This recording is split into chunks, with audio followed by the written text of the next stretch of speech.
꼭 알아야 할 어제의 뉴스. 북한 조선중앙TV는 오늘 저녁 6시 반쯤 김정은 위원장과 특사단의 접견 소식을 보도했습니다. 조선중앙TV는 김정은 위원장과 특사단의 첫 만남부터 접견, 만찬, 김 위원장이 특사단의 차량 앞에서 직접 배웅하는 장면까지 상세히 보도했습니다. 정규 뉴스가 아닌 특별 편성 방식으로 특사단의 방문 소식을 10분 넘게 보도한 건 대단히 이례적입니다. 이번 특사단 방북 객언은 북측의 기대를 반영한과 동시에 성과도 있었다는 뜻으로 풀이됩니다. 북과 남이 서로 이해하고 마음을 합치고 성의 있게 노력하면 상상을 초월하는 그 어떤 일도 이뤄낼 수 있을 것이라고 말씀하셨습니다. 노동신문도 관련 소식을 일면 전체와 이면 상단을 할애해 대대적으로 보도했습니다. 어제 밤늦게 만찬이 끝난 점을 감안할 때 이례적으로 신속한 보도입니다. 일면 상단에는 김 위원장이 특사단과 함께 찍은 기념사진을 배치했고 접견 장면을 담은 사진 7장을 하단에 실었습니다. 이면에는 환영 만찬 소식과 함께 만찬이 끝나고 김 위원장이 크게 웃으며 정의용 특사단장을 배웅하는 사진을 담았습니다. 신문은 접견과 만찬이 동포애적이고 따뜻한 분위기 속에서 진행됐다며 허심탄회한 대화를 나눴다고 전했습니다. 검찰이 오늘 이명박 전 대통령에게 14일 오전 9시 30분 검찰에 나와 조사를 받으라고 정식 통보했습니다. 100억 원대 뇌물과 국정원 특수활동비 수수, 다스의 횡령 배임 등 16가지 혐의를 받는 피의자 신분입니다. 검찰 관계자는 지난해 파면 신분이었던 박 전 대통령 때보다 이틀이 더 긴 8일이라는 충분한 준비 시간을 주고 소환 통보를 한 건 전직 대통령에 대한 예우 차원이라고 설명했습니다. 윤석열 서울중앙지검장은 이 전 대통령 측에 소환 통보를 하기 전 문무일 검찰총장에게 그동안의 수사 경과를 보고하고 소환 조사 등에 대한 재가를 받은 것으로 전해졌습니다. 이 전 대통령에 대한 수사 어느 정도 마무리된 건가요? 수고 많으십니다. 검찰 관계자는 사실관계 규명을 위한 자료를 충분히 수집했다며 그동안 수사를 통해 이 전 대통령과 관련된 많은 혐의들이 확인된 만큼 대면 조사가 반드시 필요하다고 말했습니다. 검찰은 이 전 대통령을 여러 차례 소환할 계획은 없다고도 밝혀 혐의 입증에 자신감을 보이기도 했습니다. 축구장 크기의 대형 수조에 세월호를 축소해 만든 6m 길이 모형 배를 띄워 사고 당시를 재현하고 있습니다. 세월호 침몰 원인을 파악하기 위해 선체조사위가 지난 1월 네덜란드 해양연구소에서 실험한 영상입니다. 자유항주 실험으로 불리는 모형 침몰 실험으로 정확도가 가장 높은 것으로 평가됩니다. 4년 전 세월호 참사 직후에는 선박해양플랜트연구소에서 컴퓨터 시뮬레이션만 한 것으로 이제껏 알려졌습니다. 시뮬레이션은 세월호처럼 배가 많이 기운 경우 정확한 계산이 어렵다는 한계가 있습니다. 지난해 5월 세월호 선체조사위원회의 회의에서 한 전문위원이 자유항주 실험을 할 예정이라고 해놓고 최종 보고서에 실험이 빠진 경위를 묻자 선박해양연구소 출신 한 위원은 평형수의 양 등 데이터가 바뀐 탓에 시간이 없어 자유항주 실험을 못했다고 답변했습니다. 그런데 SBS 취재 결과 선박해양연구소가 당시 검찰 의뢰를 받아 자유항주 실험을 했던 것으로 확인됐습니다.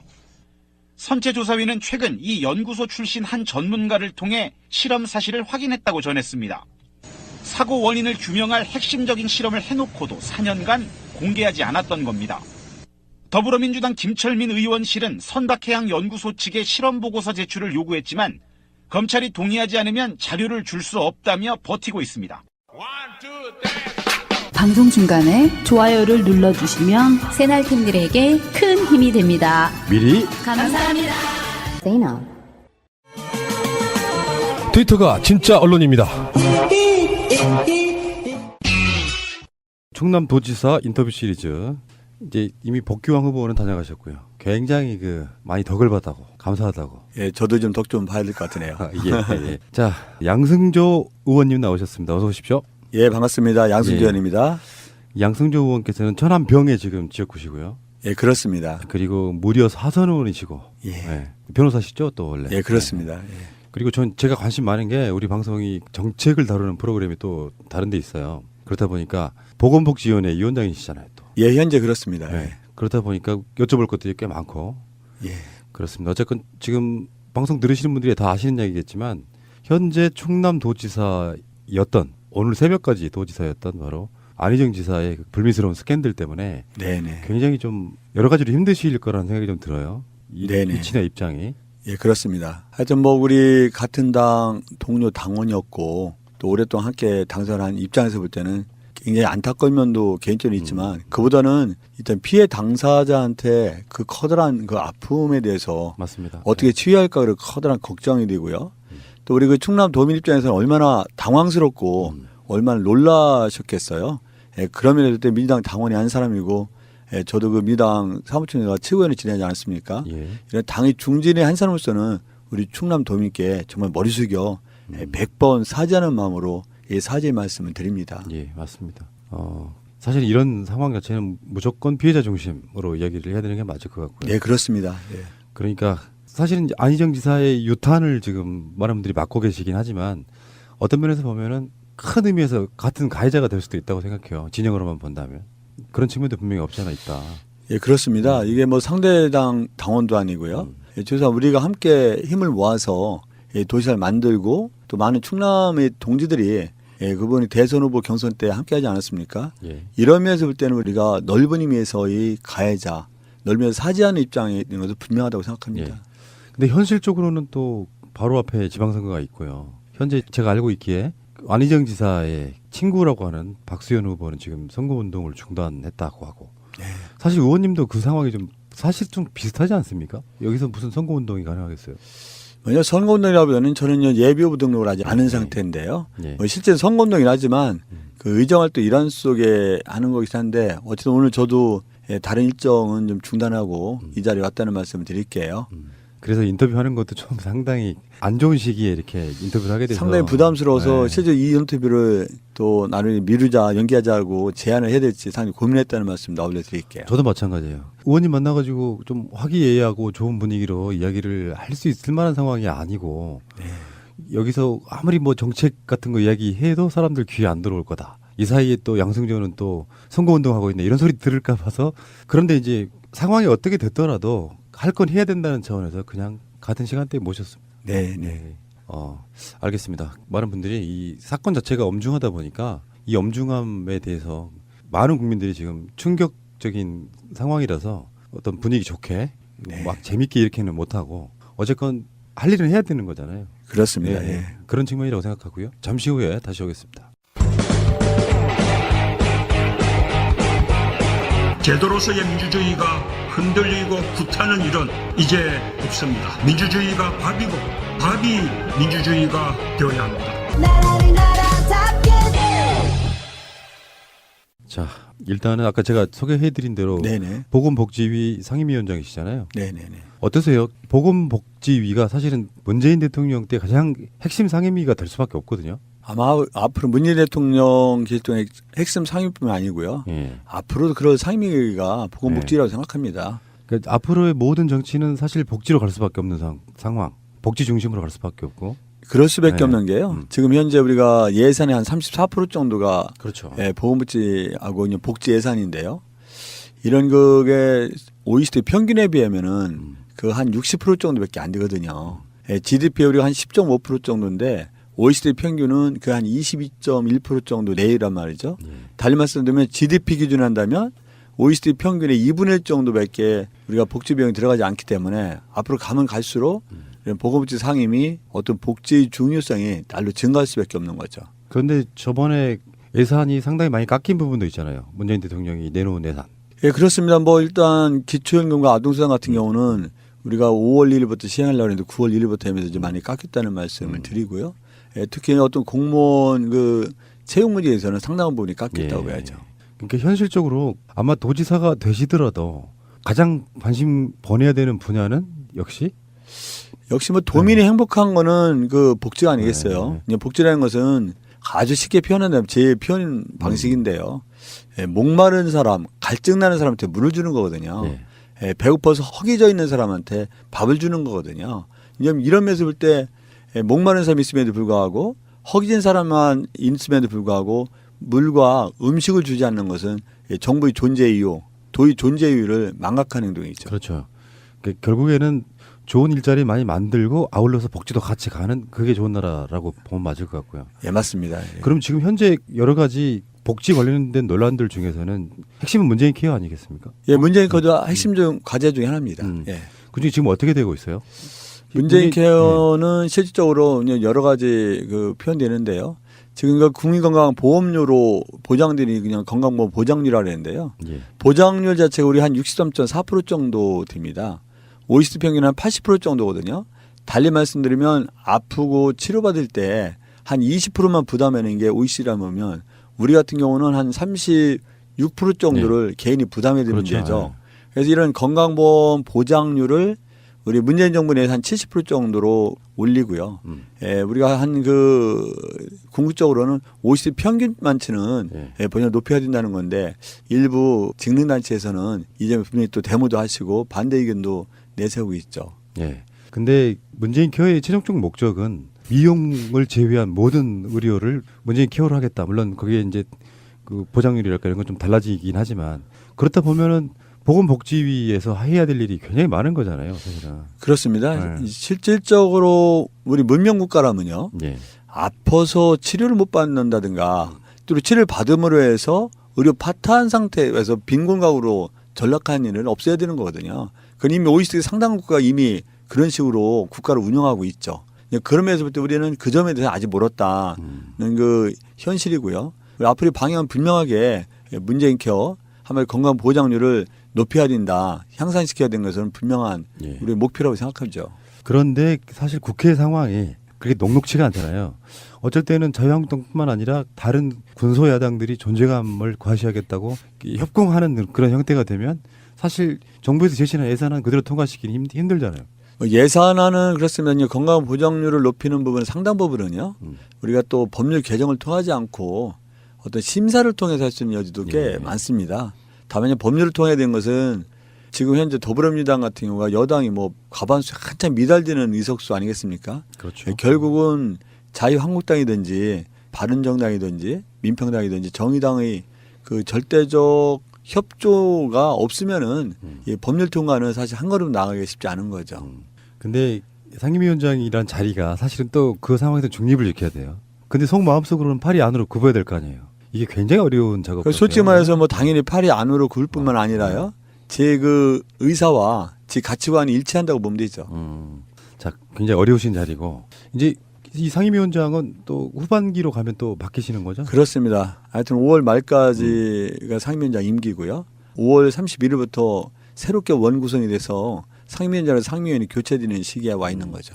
그럼 만약에 후보로 나가시면 또 의원직 내려놓으셔야 되는데 이거 좀 고민 안 하세요 지금 현재? 그 당에서도 현역 의원들 줄어들면 기호가 바뀔 수 있다 이 정도까지 나오는데.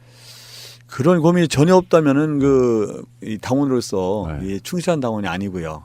다만 우리 당에서 말씀하시는 의석수 1번 문제를 말씀드리는데 두 가지 말씀드리면요. 사실 1번이 그 의장을 우리가 차지하느냐 안 차지하느냐 굉장히 중요합니다.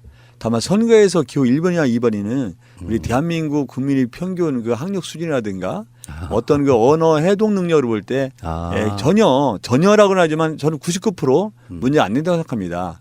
저희가 기호 1번에 달고 선거를 친 적이 3번 있어요. 2007년도 대선하고요. 2008년도 총선하고요. 2006년도 지방선거인데 이 2006년 지방선거, 2007년도 대선, 2008년 총선에서 정말 유례가 없을 정도로 참패라는 게 기호 1번에 달리고 있죠.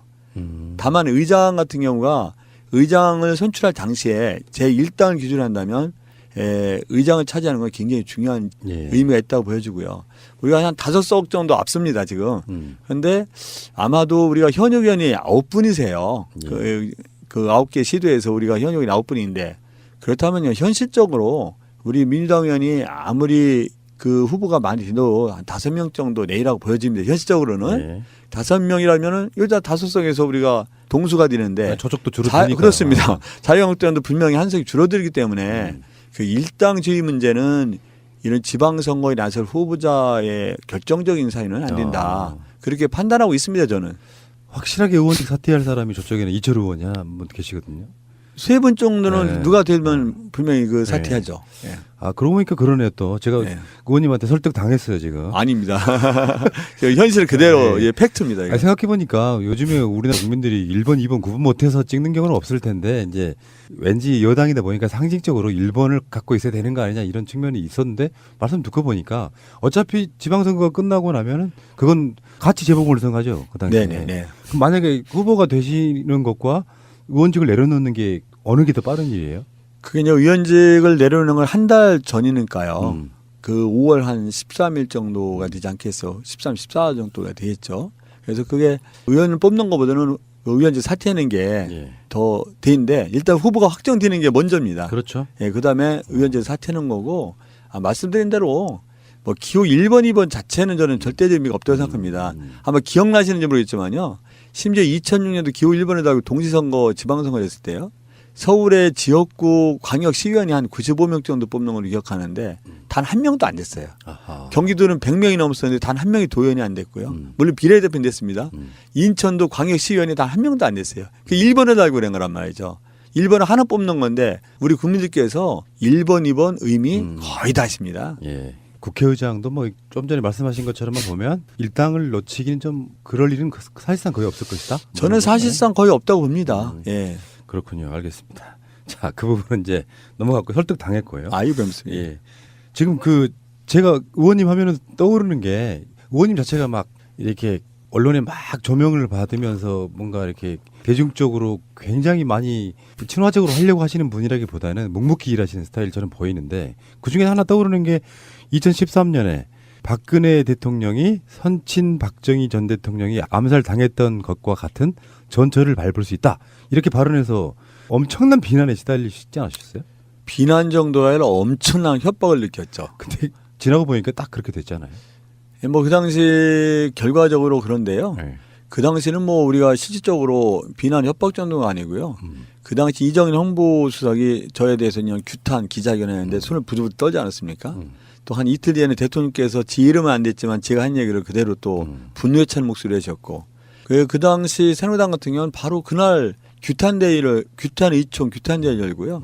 그 다음날 제가 절대 사과하지 못한다 그러니까 제명안을 제출하지 않았습니까? 아이고, 그때 그 말씀이 그냥 나온 말은 아니잖아요. 이유를 한번 설명해 주세요. 그렇습니다. 그 당시 그게 있었습니다. 2013년 12월 9일인데요. 그전에는 국정원 대선 개입 문제라든가 이런 공안물이 종북물이 때문에 서울 시내 곳곳에서 대물했습니다. 그 당시 제가 최고위원을 지내지 않았습니까? 최고위원이 지내서 그날 서울에 와서 최고위원이 뭐 비공개 회의를 마치고 이렇게 쭉 보니까 이건 나라가 너무 어지러운 거예요. 실질적으로 그게 국정원 대선 개입 문제 갖고 여러 가지 고만 통치 문제 갖고 어지러운데 이 문제를 해결할 사람은 누구냐? 저는 박근혜 대통령이라고 봤어요. 그래서 저는 뭐 개인적으로 박정희 대통령 절대 좋아하지 않지만 그래도 이런 총체적 난국을 해결할 사람은 박근혜 대통령인데 왜 이런 신공안물이 신종목물이 하느냐, 신공안 통치를 하느냐, 이런 독재 정치, 유신 정치하면은 우리가 박정희 대통령이 전철을 밟지 말라는 국민이 경고를 세게 듣기 바란다예요. 전철을 밟으라가 아닙니다. 그렇다고 해서 측근에서 암살이 됐던 말도 용언이 있는데 그 측근에서 암살이 전철을 밟지 말고 국민이 경고를 세게 듣지 말라는 것은 전혀 속뜻이 아니었고요. 이런 신독재 정치, 신유신 통치로 해결하려는 국민의 경고를 세게 듣기 바랍니다 하거든요. 그런데 이걸 중간에 빼고서는 무지막지한 공격을 하고 심지어 우리가 한 며칠 뒤에는 천안에 와서 지적을 한 3천 명이 데모했죠. 아이고. 제가 이제 의원님에 대해서 좀 알아보려고 저희도 출연하시는 정치인분들이 있잖아요. 여쭤봤더니 정말 점잖으신 분이라고. 점잖으신 분이 오죽했으면 그런 말을 했을까. 제가 박근혜 정권 초창기 때 했던 말이 의원님하고 결이 비슷해요. 이게 이제 박정희, 박근혜 분열의 평행 이론이라는 건데 그러니까 5.16이라는 숫자랑 관련 있게 당선이 되고 국가 정보기관에 의해서 사실은 물러난다 이런 거였었거든요. 그게 평행 이론인데 사실상 보면은 국정원 정치한 거예요. 그러면서 결국에는 암살이라는 건 상징적인 의미고 국민들로부터 결국 파면당한 게 결국 암살이죠. 뭐. 성견 지명이 있으셨던 거죠. 그때 박근혜 씨가 우리 의원님의 말씀을 좀 들었더라면.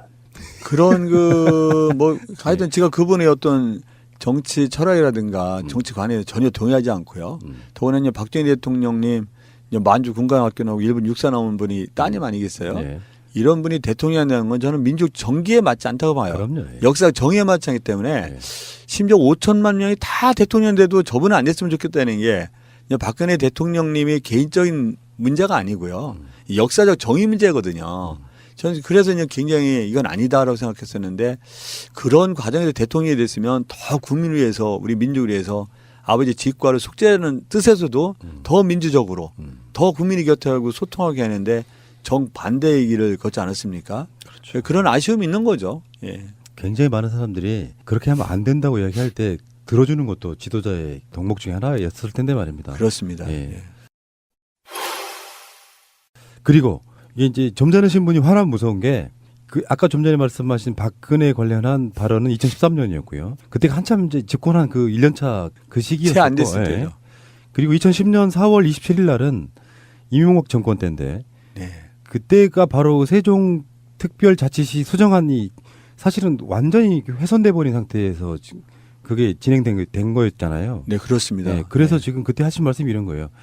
이제 정운찬 국무총리를 향해서 충청도 출신이긴 한데 충남이 아닌 서울에서 오래 산 사람다운 발상이다. 그래서 6월 2일 지방선거는 그러니까 지금으로부터 8년 전이네요. 세종시 원안 사수 세력과 수정안 세력 간의 1대1 대결이며 충남 도민은 세종시 수정안 세력에 대해 반드시 정치적 응징을 가할 것이다. 이렇게 이야기하셨고 심지어 22일 동안 단식을 하셨습니다. 네네네. 그래서 얻어진 건 뭐였어요? 20일 단식, 삭발하고 단식을 하지 않았습니까? 예. 일단 얻어진 것은 몸무게 한 12.7kg 빠졌다는 거고요. 아이고. 그 당시 그래도 이제 꼭 그것 때문에 어떤 그 세종시 원안이 사수는 건 아니겠지만 저는 일정한 역할을 했다고 자부합니다.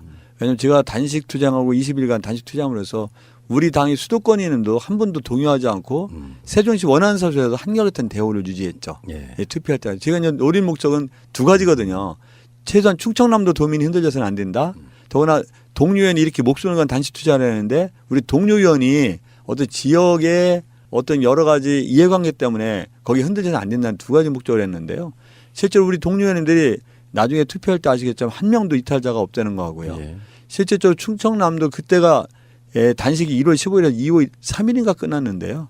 그 당시 6월달 지방선거에 새누리당이었죠. 새누리당 그 광역 충청남 도지사부가 득표를 한 20% 정도 못했고요.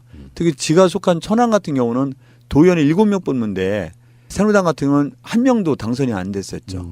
또 세종시 원안이 지켜졌고요. 물론 저 혼자만의 그 역할을 해볼 수는 없지만 예. 세종시 원안을 지켜내는데 일정한 기여를 했다는 예. 점에서는 커다란 자부심을 갖고 있죠. 그래서 세종시는 사실 그것 때문에 그러니까 일종의 어찌 보면 노무현 대통령의 유산 같은 거. 아, 그럼요. 지금 서울시장 후보님들 인터뷰를 또 같이 하고 있는데 서울시의 인구가 줄어드는 부분 물론 거기에는 이제 청년들이 서울을 빠져나간다는 측면도 있지만 사실은 큰 대의로 보면 수도권이 너무 과밀화돼서 분산해야 된다는 건 노무현 대통령의 오랜 동안 생각이었고 네. 거기에 이제 행정수도를 세종으로 옮기는 것이 대의적으로 맞는데 왜 그거를 다 훼손시켜가지고 결국에는 예전에 헌재에서 네. 뭐 관습법이라는 얘기가 나오면서 관습원법이라 했죠. 예. 만약에 행정수도를 제대로 아예 원한대로 세종시로 옮겼다고 하면 굉장히 많이 물론 거기에 행정수도만 옮긴 게 아니라 혁신도시 같은 거를 같이 해가지고 각 지방으로 이렇게 분산시키려고 했던 정책이 있었잖아요. 네, 그렇습니다. 근데 지금은 그게 많이 훼손돼가지고 뭐랄까 원래 취지대로 가고 있다고 볼 수는 없는 거 아닙니까? 그렇죠. 말씀하신 대로 세종시 같은 경우는 행정시 복합도시죠. 예. 예, 노무현 대통령님의 정치 유산이라고 봅니다. 정치 유물이기도 하죠. 또 국가 균형 발전의 상징이거든요. 그런데 이걸 이명박 대통령께서 우리 헌재에서 행정수도가 관습헌법이라는 걸 위해서 말도 안 되는 그 이유를 해가지고 그 우연 결정이 내지 않았습니까? 그래서 행정수도는 하지만 행정시 복합도시가 갔는데 처음에 의도했던 행정수도하고는 좀 거리가 멀다고 보여지고요. 더구나 혁신도시는 상당한 부분이 우리가 한 100몇 개 넘는 기업이 각 지역으로 이전을 했습니다. 그 일정한 역할을 하고 있는데 이명박 대통령께서 이 문제를 몇 년 끌면서 보다 나중에는 국회 통과는 됐지만 아주 적극적인지는 보이지 않았어요. 예. 4대강처럼 그런 적극적인 여유를 가졌으면 아마도 혁신도시라든가 예, 세종시 행정시 복합도시는 지금보다 훨씬 더 다른 모습의 행정시 복합도시가 됐을 거라고 보여지거든요. 그런데 마지못해서 국회 통과됐으면 한다 이런 식이었죠. 지금 의원님 말씀하시는 거나 그 스타일을 뵈면 충청도 양반?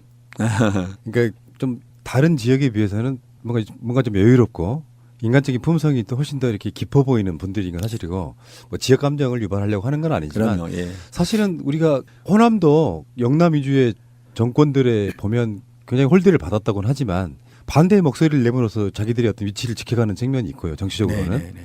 영남은 이제 말할 것도 없고. 근데 거기에 항상 이제 정치인들이 이용하는 것 중에 하나가 충청도 홀대론 이런 거 있잖아요. 사실 그게 네네. 어느 정도 맞다고 생각하세요?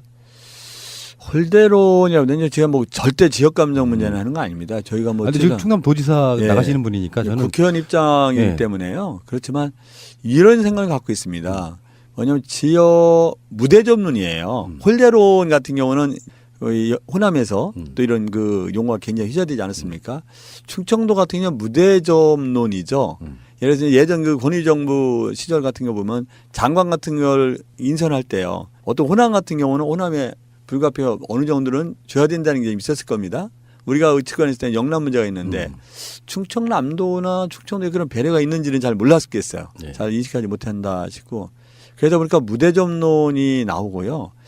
의도한 건 아니지만 이런 겁니다. 예를 들어서 우리 그 충청남도 인구가 한 211만 정도 되거든요. 전라남도 인구보다 한 20만 정도 많아요. 예, 전라북도 인구보다는 뭐 한 20만이 더 훨씬 더 차이 나죠. 그런데 도연 숫자 같은 게 우리가 훨씬 적어요. 아하. 물론 이윤이 있습니다. 도연 숫자가 14명 정도가 적죠 아마. 근데 이윤 있는 게 옛날 시군이 많았거든요. 군이.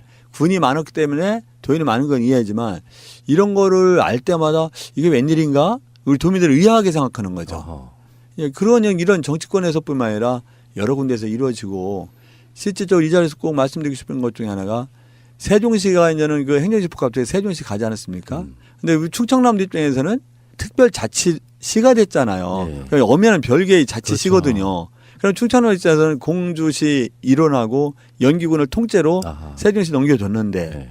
실제로 혁신도시가 충청남도하고 대전만 가지 않습니다. 다른 데는 그 국가균형발전위해서 행정시 복합도시가 만들어지기 때문에 다른 도에도 혁신도에 가게 됐는데 충청남도는 행정시 복합도시가 연기군을 오기 때문에 혁신도시를 줄 필요가 없다. 그러네. 그런데 따지고 보니까 결과적으로는 충청남도하고 세종시는 별개네. 다른 자치시도예요. 원래 우리 충청남도에 속했지만 그래서 이거는 좀 너무하지 않냐. 그래서 제가 이거 법안도 좀 냈습니다. 그렇게 따지면 또 어떤 면에서 역차별이네요. 역차별인 게 다른 데는 뭐 한국전력도 가고 한국가스공사도 그렇죠. 가고 뭐 코리아도 가서 얼마나 그 기분 좋게 딱 그 자리 잡고 있지 않습니까? 뭐 건강 뭐 공단도 가고 국립관리공단도 하는데 우리 충청남도는 최소한 혁신도시는 하나도 이제 지정이 안 되는 거죠. 그러네요. 지정되면 여러 가지 지역 발전에 유리한 점이 있거든요. 그래서 이 문제는 좀 이걸 듣는 정치권의 단 동료님들도 충청남도에도 혁신도시가 지정될 수 있도록 법률 개정에 좀 찬성했으면 좋겠다. 예. 그런 그 말씀을 드리고자 해요. 아이고. 그리고 또 지금 도지사 후보 입장에서는 충청을 중심으로 말씀하실 수밖에 없잖아요, 솔직히. 예, 그렇습니다. 네. 네. 그게 이제 이를테면 문재인 대통령이 지향하는 지방 분권에 있어서의 핵심이기도 하고요. 네. 내 지자체장은 내 스스로가 내 도를 내가 지킨다 이런 개념이 돼야 될 테니까요. 네. 어쨌건 충청도 분들 만나뵈면은 뭐 선입견은 아니고요. 대체적으로 보면 많은 분들이 굉장히 점잖으시고 뭔가 좀 불만이 있어도 꼭 잘 참는 스타일이시고 한데 말을 안 했더니 이 사람들이 아예 대접을 안 해주네? 요 느낌이신 거잖아요 지금. 그런 거는 좀 어느 정도 있습니다. 네. 분명히 있어요. 그래서 사실 얼마 전까지 지역정당이 존재하지 않았습니까? 자유선진당. 예, 그렇죠. 그 뿌리는 그런 거거든요. 절대 뭐 지역감정 내지 그런 거는 절대 아니고요. 그 지역정 내에 존재할 수 있었던 원천 내지 뿌리는 뭔가 우리 충청도가 좀 부대절 받는 게 아니냐, 무대절 받는 게 아니냐 그런 거에서 근본적인 뿌리가 있고 그거를 일부 몰지각한 정치인들이 불을 지르는 거죠. 예. 근데 지금 현실적으로 보면은 저번 지방자치단체 선거도 그렇고 사실 뭐 최근에 돌발 변수 이런 거를 제외한다면 상당히 민주당 쪽에 가까워지고 있는 민심이라고 저는 보거든요. 기본적인 민심 자체는. 네네네. 근데 이제 이게 어느 특정 지역만 발전시켜라도 아니고 특정 지역만 소외시켜라도 아니고 보통의 평균적인 감정은 남들만큼만 해줘 이런 거라고 생각이 들거든요. 그게 맞는 것이라고 생각이 들고. 네네네. 근데 지금 충청도의 가장 현안이 뭐예요? 충청남도 특히? 충청남도의 이제 현안 문제가 여러 가지가 있어요. 이제 지역적으로는 당진과 평택세의 해상 경계 문제 때문에 우리가 그 행정심판에서는 우리가 져서 당진 거라고 생각했는데 그게 일부 이제 평택으로 넘어간 게 있습니다. 경기도하고? 네네, 그렇습니다. 그래서 이제 그게 당진 입장에서 굉장히 해상 경계 문제 그 소유권 분쟁이죠. 그게 이제 큰 문제고요. 또 서천하고 또 군산 그쪽 이제는 이 전라북도하고 야, 그러네, 또. 예, 공동어로 수역 구역을 좀 지정을 내는 게 커다란 그 지역적인 현안 문제인데 여러모로 가장 커다란 현안 문제가 공통적인 것은요. 누가 뭐래도 이런 미세먼지가 이 충청남도가 굉장히 그러네요. 화력발전소가 굉장히 많잖아요. 직격탄을 맞고 있는. 예, 상황이죠. 직격탄입니다. 그러니까 실제로 미세먼지 뭐 제일 그 미세먼지를 조사해 보니까 일본 그 평균치를 훨씬 넘은 것 중에서 1등이 서산시란 말이에요. 아산시가 5등 정도죠. 그래서 저도 민생 탐방을 다녀보다 보니까 미세먼지 깨끗한 공기 속에 깨끗한 환경 속에 살고 있다는 것이 의외로 충청남도 많은 분들이 한결같은 바람이더라고요. 그런 문제가 있고요. 우리 충청남도 이제 전체적인 문제이긴 하지만 일단 그 군에서 군단에서 인구가 줄어드는 것에 대해서 굉장한 걱정을 많이 하세요. 그러니까 그게 수도권에서 지방으로만 분산되는 게 아니라 도시에서 농촌으로 유입되는 인구도 있어야 되는데 네. 선거구 유지하기도 힘든 경우도 굉장히 많아지잖아요 지금. 앞으로 이런 상태로 가면 30년 안에 228개 시 군구 중에서 84개가 소멸 위험에 처한다는 거거든요. 이건 진짜 도지사 되실 분들이나 시장 되실 분들이 굉장히 노력 연구를 많이 해야 될 것 같은데 아까 미세먼지를 좀 제가 더 궁금증이 있어가지고. 네네네. 그러니까 지금 화력발전소 지금 현재는 안 돌리는 곳들이 많죠. 일시 중단하는 경우는 네, 철회에 네. 따라서 일시 중단하고요. 그러면 지금 이제 의원님께서 생각하시기에 미세먼지의 원인이 중국 발도 있을 거고 화력발전소도 네. 있을 건데 그런 걸 좀 연구해 놓으신 부분이 있으세요? 아니면 어떤 해결책 같은 거를 지금 강구하시는 게 있습니까? 중국에서 오는 그런 거는 국가적 차원에서 다뤄야 될 문제인데요. 화력발전소 같은 경우는 국가적 차원이나 국내적 차원에서 다룰 문제거든요. 화력발전소에 나오는 전력이 대개 수도권 사람들이 그 이용하지 않습니까? 예. 그러면 화력발전소에서 어떤 그 공기라든가 여러 가지 환경상의 피해를 보는 사람하고요. 또 화력발전소 멀리 떨어짐을 해서 어떤 전력의 어떤 이익을 보는 사람이 나눠지는 거 아닙니까? 예. 그렇다면 수도권에서 특히 서울과 경기도 주민들은 이 문제에서 부담을 더 해야 됩니다. 그 부담분을 충청남도를 줘서 충청남도가 다른 그 예를 들어서 LNG라든가 이런 그 발전소에서 화력발전소 다른 발전소를 건설하는데 돈이 훨씬 더 많이 들어요. 예. 이런 건설하는데 도움이 주는 방향이 있어야 돼요. 그래서 이런 그 발전세라고 해서 이걸 부담해가지고 하는 거는 그게 전 형평이 좀 맞다고 보여지거든요. 이 문제에서는 서울과 경기도에서 그거는 과감하게 적극적으로 수용해야 되지 않겠느냐 이런 생각을 하죠. 그러네요. 어느 정도 정치력도 좀 있어서 뭔가 이걸 잘 이렇게 조율을 해나가는 과정이 도지사 역할인 거잖아요. 네네네. 알겠습니다. 자, 다른 이야기 한번 해보겠습니다. 경쟁자. 지금 공식적으로 민주당에서는 앞으로 100일 정도 남은 상태니까 그 사이에 어떤 변수가 지금 안희정 도지사 사건뿐만 아니라 생길지는 모르지만 네네. 실질적으로 내가 선거 나가겠다고 도지사 나가겠다고 하신 분들이 드러나 있는 게 박수현 후보, 복귀왕 후보, 양승조 후보 이렇거든요. 예, 그렇습니다. 예. 민주당 쪽에서는 더 있을까요? 글쎄 뭐 지금 예상되는 말씀하신 3명 이하는 더 나올 가능성은 아주 적다고 보고요. 그렇죠. 네, 지금, 3명이 네. 후보라고 보면 거의 99% 맞지 않을까 싶어요. 그 중에 어려운 이야기지만 뭐 아까 말씀드린 것처럼 해야 될 이야기는 하는 거고요. 네. 실제로 박수현 후보 같은 경우는 이제 대선 때는 안희정 후보의 친구로 캠프의 그 사실상 좌장이었고 그래서 그분이 청와대 대변인으로 갔단 말이죠. 아마 원래 제가 알고 있기에 박수현 대변인이 이제 일종의 협치 차원에서 청와대로 이제 간 상황이고 네네. 원래 정무수석 제안 갔다 그러지 않았습니까? 제가 그렇게 알고 있는데 그러다가 정무수석을 안 맞는 것 같고 그래서 대변인 하겠다 이렇게 됐다고 해요. 그러니까 지난 문재인 정부 기간 동안 박수현 대변인은 굉장히 얼굴을 많이 알린 케이스잖아요. 네네. 인지도에서 이제 확체가 나는 상황이고 네. 그 상황에서 복귀왕 후보 인터뷰를 들어보니까 그분은 이제 박수현 후보를 로또 맞으셨다고 그러시더라고요. 네. 그래서 사실 만약에 안희정 후보의 그 스캔들이랄까 이런 게 없었다면 인지도라든지 이런 측면에서는 그래도 조금이라도 앞서가는 후보. 제가 충남도지사 후보 중에 여론조사를 좀 봤어요. 네네. 근데 큰 차이 없이 그렇지만 박수현 후보가 조금 앞서는 정도로. 네네네. 박수현, 양승조, 복귀왕 이런 순서로 네네. 가고 있더만요. 본인이 만약에 어떤 이런 저런 돌발 변수가 없다면 승리하실 자신이랄까 이런 게 있어요? 후보 같은 경우는 가장 기본적으로 이제 승리할 수 있는 그 자신감과 가능성이 없으면 안 하는 거죠. 물론 이제 동기호태 같은 사람도 있지만 저도 이제 당에서 벌써 15년 넘게 몸담고 참 충남 도민이 사랑을 받아 사선이 되지 않았습니까? 또 당의 중진의 역할을 맡았었고요. 그런 차원에서 지금은 뭐 당장 말씀하신 대로 이런 그 돌발 변수가 어떻게 작용할지 모르겠지만 박수현 후보가 문재인 대통령 청와대 대면에서 근무한 동안에 인지도가 엄청나게 올라간 거는 당연합니다. 또 우리가 이제 후보를 면면히 알지 못하는 상태에서 인지도가 선거에 가장 이 선택 결정적 요인인 것도 맞아요. 그렇지만 시간이 흘러감에 따라서 저는 그런 걸 주장하거든요. 우리 박수현 동지, 복귀현 동지 다 훌륭한 사람입니다. 둘 다. 제가 개인적으로 아끼는 후배이자 동생이라 생각하고요. 다만 그럼에도 불구하고 시간이 흐르고 충남 도민들이 더 깊이 알 수 있는 기회가 제공이 된다면 누가 과연 민주당 충남도당을 가꾸고 일구고 또 지켜내느냐 이 판단을 하겠고요.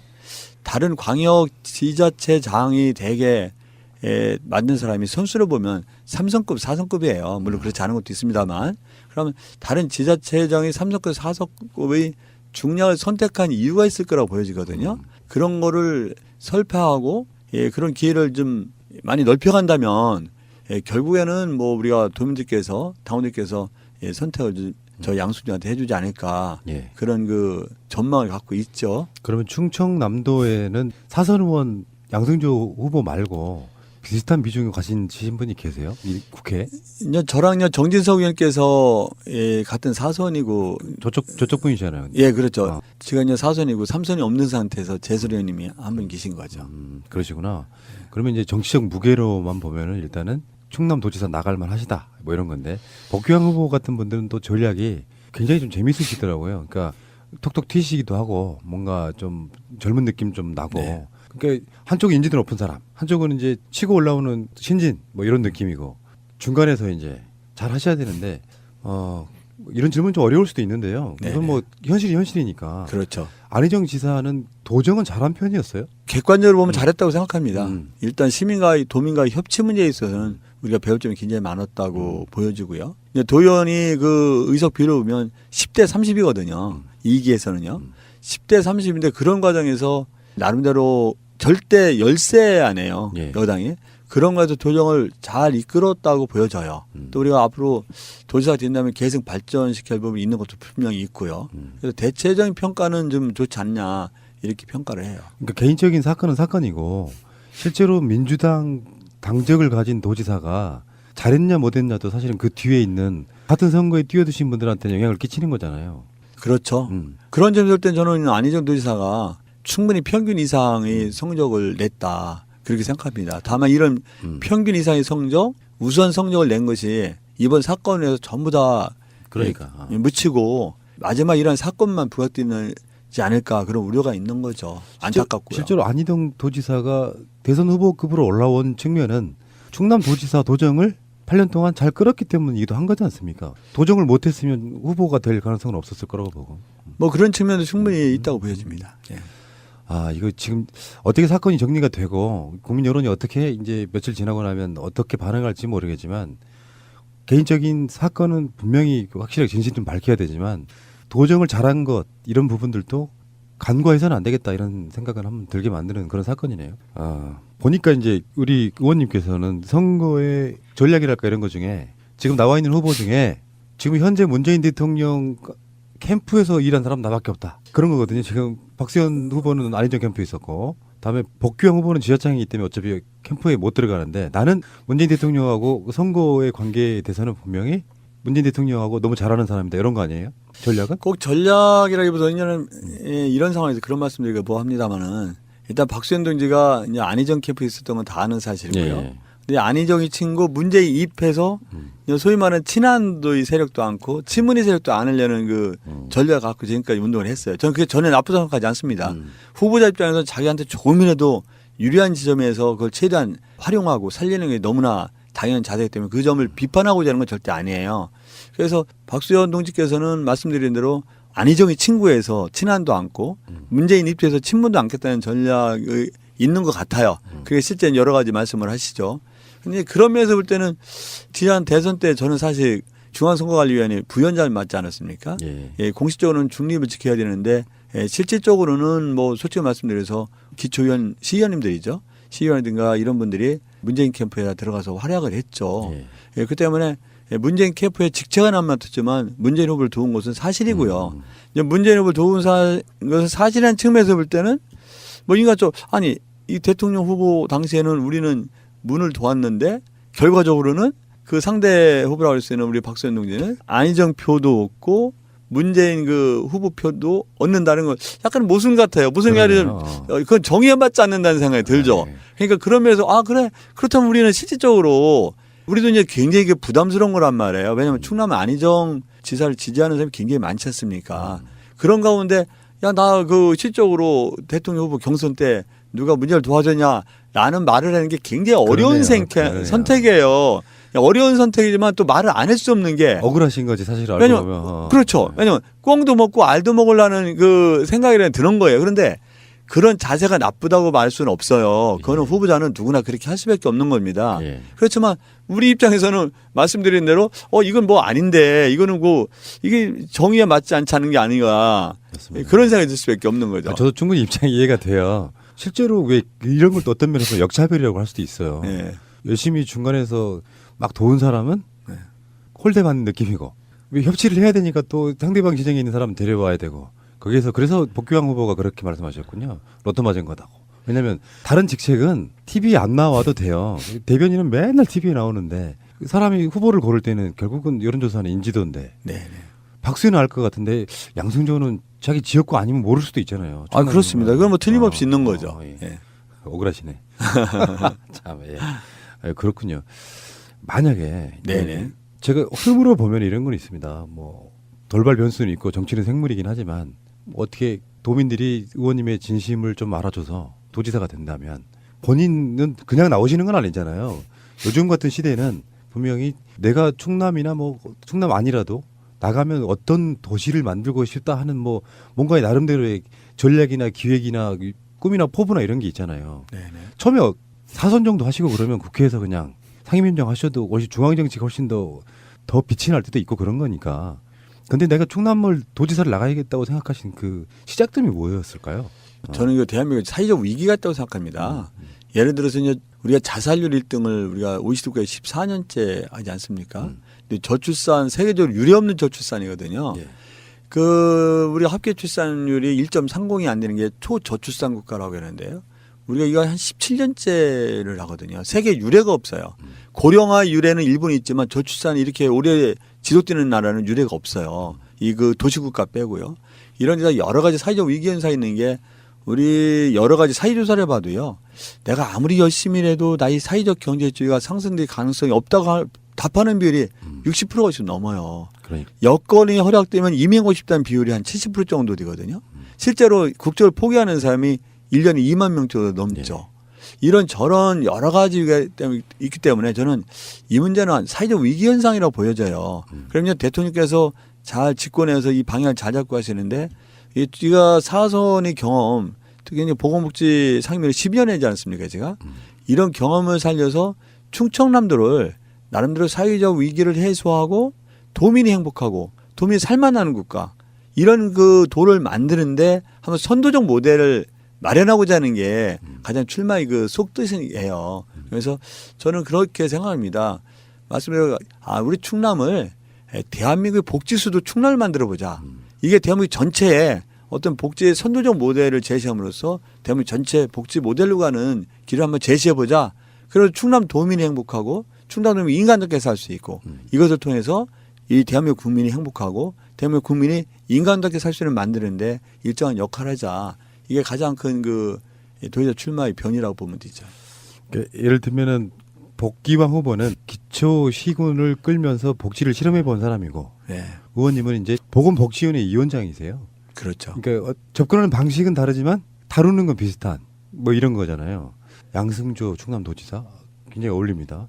고맙습니다. 예. 근데 이런 건 있는 것 같아요. 우리 복지사님 정말 잘하셨어요. 그분도 시장 역할 잘하셨습니다. 네, 정말 칭찬해 주셨거든요.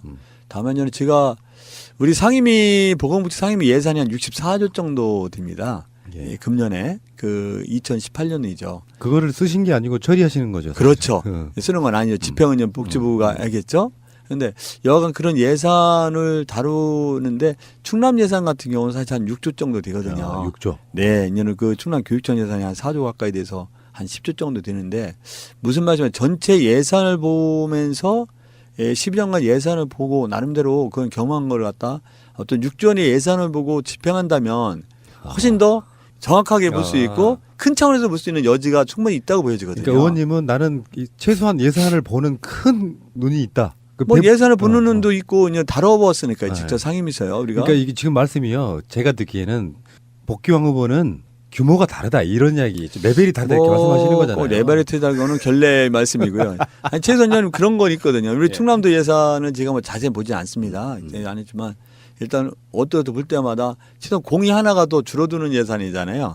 이 대한민국 국가 전체 예산이 아니라 상임위 예산을 봐도 공 하나가 줄어드는 예산이거든요. 그러니까 놀던 물이 다르다 이런 거잖아요. 지금 의원님은. 뭐 그렇게 말씀하시는 거나 다만 이런 건 있을 것 같아요. 뭐냐면 나름대로 큰 회사를 운영하다가 중견기업을 운영하는 그런 그러면 큰 회사의 운영의 한 축이었던 사람이 이 중견기업을 운영할 때 여러 가지 계획도 세우고 이 실행할 때 보다 여러 가지 각도에서 볼 수 있는 여지는 충분히 있다고 생각합니다. 저는 그래서 각 시도에 시장과 도지사들이 대개 3성급, 4성급이 도민들로부터 시민들로부터 선택되지 않았나 그런 생각을 갖고 있죠. 정치적 위상도 중요하다 이렇게 말씀하시는 거예요. 그건 뭐 틀림없이 있을 겁니다. 왜냐하면 말씀드린 대로 우리가 국가 전체 예산이 한 429조 되지 않습니까? 2018년도. 이걸 다루고 직접 참여했고 우리 의원직이라는 것은 우리 복귀왕님도 한 1년 하셨고 박수현 동지도 한 4년 하셨는데 의원직의 그 단연간의 경험이라는 건 굉장히 소중합니다. 그렇죠. 국가 전체를 보는 눈도 자기도 모르게 좀 습득이 되고요. 눈을 뜨게 되는 거죠. 그런데 국가 전체를 고민하지 않습니까? 외교라든가 국방. 저는 상임위를 뭐 법사 2년하고 나머지 다 보고문제했지만 그래도 국회는 한 사람으로서는 늘 외교라든가 국방이라든가 남북관계라든가 전체적인 차원 농림수산이라든가 전체적인 차원을 고민해본 입장이라는 거는 굉장히 소중한 돈으로 살 수 없는 경험이거든요. 이런 돈으로 살 수 없는 소중한 경험을 도정에 쏟는다고 했을 때는 훨씬 더 발전적인 방향으로 이 틀을 잡을 수 있다는 생각이 들죠. 저도 이제 흔히 말하는 시골 출신인데 가끔씩 그런 생각 해볼 때 있어요. 시골에서 태어나서 서울에 올라와 가지고 이걸 이제 입신양명이라고 하는데 이제 의원님 같은 경우는 변호사도 되고 국회의원도 하고 그래서 어느 정도 시점이 지나면은 예전에 그런 표현 썼잖아요. 도백 이런 식으로 내 고향에 내려가서 이제 봉사한다 이런 개념이 어떻게 보면 너무 흔한 일이지만 너무 뻔한 거지만 한편으로 보면은 특정 개인이나 어떤 스토리로 보면 굉장히 좀 아름다운 스토리 같은 거예요. 내 고향 원래 고향이 천안이세요? 그렇죠. 처음에 천안 갑으로 나가셨다가 병으로 바꾸신 건 뭐예요? 바꾼 게 아니고요. 천안 갑을 했었는데 인구가 늘어나면서 병이 하나 신설이 됐죠. 그래서 갑에서 5군데, 을에서 2군데에서 병이 됐기 때문에 병이지만 실질적으로 지역했던 게 동으로 보면 5대 2로 제가 원래 지역했던 갑에서 더 많이 포함되는 거죠. 사실 천안은 수도권 아닙니까? 뭐 수도권이 특성이 분명히 있습니다. 서울하고 전철도 가고. 예, 전철도 가고 KTX가 쓰죠. 근데 분명히 그런데 또 도는 복합지구이기 때문에 또 충청도 이 어떤 특성이 또 있는 지역이 천안이기도 합니다. 그러고 보니까 KTX역도 아산 천안 그래서 복귀형 후보랑 이렇게 반분하시네요. 그렇습니다. 천안 아산역인데요. 예. 뭐 그 역이 실제로는 어느 행정에 있어요? 중심으로 보면 아산에 있다고 하고요. 진입로부터 이렇게 보면 천안 땅도 좀 많기 때문에. 그래요? 예, 천안 아산역이라고. 그렇게 섞여 있는 거예요? 네, 그렇습니다. 그럼 뭐 좀 처음에 뭐 잘못된 거예요. 왜냐하면 아예 천안 땅에 놓든지 아예 아산 땅에 놨으면은 분쟁의 소지가 없죠. 그거에서 천안과 아산이 정말 사이좋은 이웃이었거든요. 그 이제 택시 공동 관할 구역을 만드느냐 안 만드느냐에서 갈등이 좀 있었는데 이 문제도 천안 아산의 숙제이죠.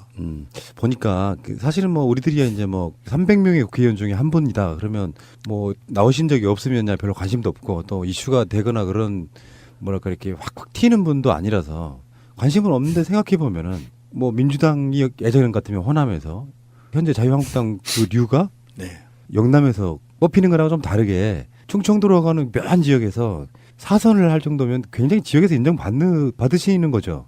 뭐 지가 자신 인정받고 있다고 그러는 거는 좀 뭐 어떤 평가가 있을지 모르겠지만 최소한 이런 거죠. 뭐냐면 제가 최소한 민주당 당적을 갖고요. 재헌국회 이래로 연속 사선한 것은 저 양순이밖에 없습니다. 아, 그러시군요. 예, 아니 그 천안뿐만이 아니라요. 연속 사선은 저밖에 없어요. 충청도 내에서? 예, 충청남도에서요. 예. 이제 충청남도 그만치 이제 지역 정당도 있었고 어떤 아주 격하게 변하는 예. 지역이거든요. 그래서 민주당 당적을 갖고 연속 사선했다는 것에서는 이제 자부심도 있고 커다란 고마움을 느끼는 거죠. 그래서 뭐 흔히 이제 만약에 점잖다, 사람 좋다만 갖고는 되는 일이 아니고요. 또 물론 점잖다하고는 평이 좋습니다. 다 사람 좋다는 것도 듣기 좋은 평이라 부르지만 지가 사람만 좋고 저기도 좋은 사람이라면은 제가 그 민주당에서 그 최고위원이 된 사람입니다. 그게 전국 선거를 통해서 된 사람이에요. 그 최고위원도 하셨고 사무총장도 했죠. 그것도 문재인 대표 때죠. 예, 사무총장은 문재인 대통령 때 했고요. 예. 최고위원은 직접 선거를 통해서 전국 17개 시도 돌면서 예, 김한길 대표 당선되실 때 저는 최고위원에 그때 당선됐죠. 몇 등 하셨어요? 제가 3등 했습니다. 네. 그때 4명 뽑았나요? 5명 뽑았나요? 4명 뽑았죠. 네. 나름대로 당내 기반도 있으신 거네요, 그러면. 뭐 당내 기반이 있다기보다는 어쨌든 충청남도 그 열악했었거든요. 그런 상황에 최고위원 도전했다는 것 자체도 저는 자신이 대견스럽다고 생각하고요. 또 그런 가운데 여러 분 도움을 받았지만 당선됐다는 것도 아마도 충청남도에서 지금은 상당히 굉장히 많이 낮았지만 그 당시 충청남도의 지역구의원이 최고위원이 당선됐다는 것 자체도 조그마한 기적일 수가 있어요. 뭐 다선에도 없었지만 그 도전한다는 것 자체가 어려운 게 어떤 당원의 그 비율하고요. 대의원이 비율할 때 충청남도 뭐 충청도 다 합해도 당원 수로 보면 그 당시에 전라북도 반 정도 될까요? 그 정도였었거든요. 제가 지원 선거 나올 때만 해도. 그래서 더 힘든 선거군요. 그렇게 그러니까 되니까. 일단 지역에서 얻는 게 다 얻는데도 굉장히 약하지 않습니까? 이제 그런 상태에서 도전하고 이 최고위원이 당선됐다는 것 자체는 우리 충남의 당원들과 함께 이뤄낸 결과이지만 그런 나름대로의 어떤 자부심, 이런 나름대로 어떤 그런 거에 긍정적인 역할을 했다는 게 있죠. 조금만 더 이렇게 튀는 정치 하셨으면은 이미 충청남 도지사 하셨을 것 같은데 분위기상 보면 뭐 튀는 정치라기보다는 충청도 사람들 특유의 기질이고요. 조직을 아낍니다. 집안을 아끼고 이제 가족을 아끼죠. 예를 들어 이런 겁니다. 최고위원 발언할 때요. 비공개에서 충분히 대표님한테 말씀할 수가 있어요. 다른 최고위원을 반발할 수 있어요. 그 당을 아끼는 거거든요. 그 마이크 잡고 하면 당이 분열 양상을 보이지 않겠어요? 그 TV에 나오고. 예. 그런데 어떤 사람은 비공개에 가만히 있다가 공개위에 앞에 그냥 그 카메라 확 돌아갈 때 당대표를 공격하고 다른 최고위원을 반박하고 한단 말이죠. 그럼 본인은 뜰지 모르지만 당이 어떻게 되겠어요? 그건 조직이 이제 망가지는 거고 조직이 엄청 손해보는 거 아니겠습니까? 그냥 조직을 아끼는 마음, 당을 아끼는 마음에다가 뭐 충청도 다른 시도가 그렇지 않다는 건 절대 아니지만 우리 충청남도 충청도 사람이 특성상은 자기 개인을 내세우기보다는 대체로 자기가 속한 단체라든가 조직이라든가 그냥 그 가족 같으면 가문 이런 거 많이 내세우는 경향이 있는 것도 그 하나의 원인이죠. 본인 즉 제가 봐도 그런 것 같아요. 소리 없이 강한 스타일이시네요. 소리 없이 강한 스타일. 뭐 소리 없이 강하다면 저는 약하다고 생각하지 않습니다. 왜냐하면 약하다면은 이명박 대통령 때 단순히 단식만 한 게 아니에요. 제가 단식하면서 20일간 성명서를 계속 냈는데요. 그 하나하나 성명서 내용이 그렇게 간단치 않습니다. 그 책으로 냈는데요. 지금 봐도 야, 근데 무슨 용기를 갖고 이명박 대통령한테 이렇게 대들고 싸웠을까? 뭐 이런 식으로 하고요. 박근혜 대통령님 그때 전철 발언했을 때요. 제가 절대 사과 한마디 안 했습니다. 끝까지 안 했죠. 우리가 제명안도 제출되고 천안에서 3,000명이 데모도 하고 나중에 또 어버이연합이 저를 입법로비했다고 고발을 했어요. 그 발언에서 8개월 있다. 그런 가운데 뭐 지금도 참 당당할 수 있는 게 그런 가운데 내가 사과 한마디 사과자를 안 해봤습니다. 그러니까 이건 내가 한 말의 정당성과 우리가 충정을 갖고 한 경고인데 이거를 더구나 내가 야당 최고위원으로서 이걸 사과한다는 건 말이 아니다. 그래서 사과만 하지 않았죠. 뭐 그게 아까 말씀 그런 면에서 볼 때는 뭐 우리가 한 가지 더 말씀드리면요. 아마 국회의원 중에서 마라톤 풀코스 뛰는 사람은 19대 국회 저밖에 없었을 거예요. 저 말고 다른 의원도 있었는지 모르겠지만 저는 19대도 뛰었거든요. 18대도 뛰고 17대도 뛰고 20대 작년은 못 뛰었습니다. 원래 탄핵 정부하고 저희는 그래도 이제는 하프 같은 건 뛰고 그랬는데요. 어쨌든 마라톤 풀코스를 뛰는 저희가 있죠. 저도 마라톤 좋아합니다. 저 군대 있을 때 마라톤 우리 여단 대표 선수도 하고 그랬거든요. 지금 못해서 이렇게 막 배도 나오고 그러는데 의원님 보니까 슈트발이 좀 있어요. 그게 이제 마라톤 같은 거 하신 분들이 살짝 좀 말라야 돼. 속은 탄탄하고. 제가 이렇게 마르지 않았었거든요. 이제 마른 거는 언제 결정이 되냐면 그 이명박 대통령 있을 때 그때도 이제 달리기를 하고 마라톤을 원래 좋아하는데요. 그때 22 단식 겸해서 12.7kg가 빠지고요. 또 일주일 정도는 1kg 더 빠지더라고요. 단식을 맞췄는데도 불구하고 미음부터 먹으니까 먹는 양이 소모량보다 못하는 거예요. 누워 있어도. 그래서 한 13.78 정도가 빠졌는데 그 회복이 굉장히 늦고 지금 저는 밥을 라면 하나 정도를 다 먹을 수가 없어요. 아, 그러면 지금 그때 후유증이 증거해 오신 거죠? 일단 뭐 그게 후유증이 이제 좋은 점이지만 라면 하나 다 먹으면은 배가 이제 이게 포만감이 아니라 배가 아파요. 보통 단식하면 신장 망가지잖아요. 신장까지는 뭐지만 여러 가지 뭐 그 위험성도 많이 경고를 의사 선생님이 많이 했었죠. 부정맥 현상이 한 17일부터인가 있어 중단하지 않으면 큰일 날 수 있다. 그래서 실질적으로 화장실 갈 때도 꼭 같이 가라고 그래서 같이 갔고요. 잠잘 때 부정맥 현상 이러면 돌연사도 가능하다 그러더라고요. 아이고. 뭐 그래서 그 실제로 잠잘 때도 옆에 그 하시는 분이 같이 잤죠. 아이고, 고생하셨고요. 그러저런 노력들이 있어서 지금 뭐 현재 충남 네. 또는 세종시 그리고 정권도 사실 그런 여러 가지 수년간의 노력들이 합쳐진 결과물일 수도 네, 있고. 그럼요. 네. 사실 팟캐스트 같은 데는 잘 거의 안 나오시잖아요. 팟캐스트가 뭔지도 네. 모르셨죠. 잘 불러주세요, 자주. 아니, 전혀 안 나온 건 아닌데요. 네. 예, 아무래도 저는 그 팟캐스트의 특징이라는 게 좀 튀는 발언. 아. 뭔가 좀 충격을 줘야 되는 건데, 말씀드리지 성격상 이제 튀는 발언과 충격을 주는 거는 익숙하지 않죠. 그러니까 어차피 팟캐스트도 상품성 보고 부르는 거예요. 네. 센 발언 하시는 분들을 불러서 이야기하다 보면은 거기에 소외되신 분들은 뭐 내가 저기 나가서 뭐 센 발언 할 이유 없는데 나도 안 가. 뭐 이런 식의 자세였을 거라고 보는데 네. 사실상은 이제 팟캐스트가 갖는 어떤 위치랄까 이런 게 네네네. 기존 미디어들보다는 저는 국민의 목소리를 더 전달하는 매체이기 때문에 더 소중한 거라고 생각을 합니다. 네. 그런 면에서 더 친해지시면 꼭 충남도지사 선거가 아니라도 네네. 충남도지사 훨씬나 되시더라도 네. 왜 하다못해 보도 채널만 봐도 충남 정책을 대놓고 이야기해 주진 않잖아요. 그렇습니다. 예. 도지사가 되시면 한 번 더 나오시는 것도 아니, 꼭 도지사 됐을 때 네, 불러주십시오. 예, 알겠습니다.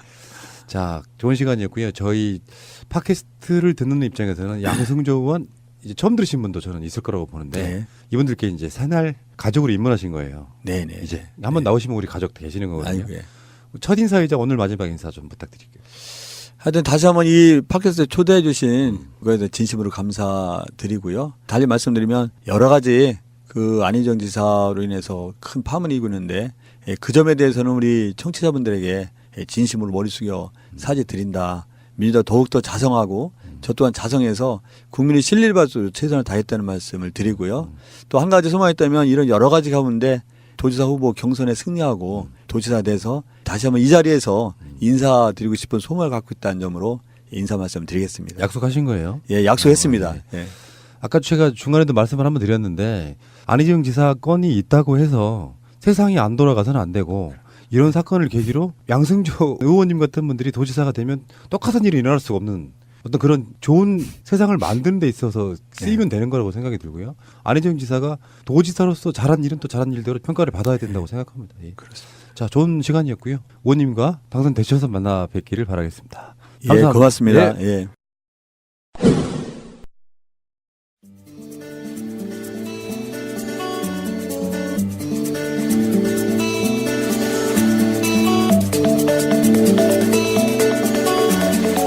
네, 네버엔딩 스토리 이번 주 주제 서울 두 번째 야수 시간입니다. 저는 섬에서 태어났거든요. 영도, 부산 영도 태종대에 있는 곳. 아, 영도. 예. 예, 잘합니다. 거기에서 태어나고 대학 가기 전까지 자랐기 때문에 내가 이상한 사람이다, 뭐 내가 다르다 이런 느낌을 받아본 적이 없어요. 그러니까 고등학교 때 육지에 있는 학원을 처음 가봤거든요. 그런데 그 학원의 강사 선생님들이 영도 물 들어와? 수돗물 나오나? 이런 농담을 했었어요. 요즘은 전기 들어오냐? 뭐 이런 농담을 했었어요. 그 정도로 이제. 항구 도시 아니에요? 그러니까 부산은 큰 도시인데. 네.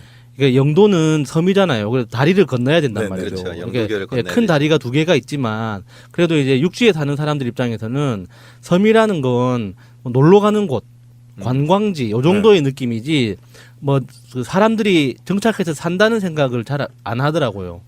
그래서 영도에서 왔다 그러면 사람들이 좀 무서워하고 있어요. 그 친구라는 영화에도 나오잖아요. 네. 친구라는 영화의 배경이 영도거든요.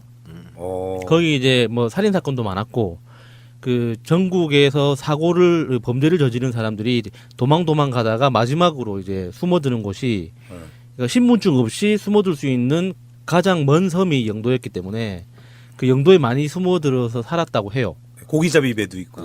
그 당연하죠. 섬이니까. 예. 그런데 거기서 이제 살다가 이제 뭐 대학을 다니면서 뭐 육지로 처음 나왔지만 저는 서울을 그 전에도 몇 번 오긴 했었거든요. 80년대 중후반, 90년대 초반에도 서울을 몇 번 왔었는데 저는 그 개인적으로 어렸을 때부터 명상을 오래 했었어요. 그 운동을 그러니까 우연찮게 쿵우나 유도, 검도 이런 운동을 하면서 명상에 이제 맛을 들인 거죠.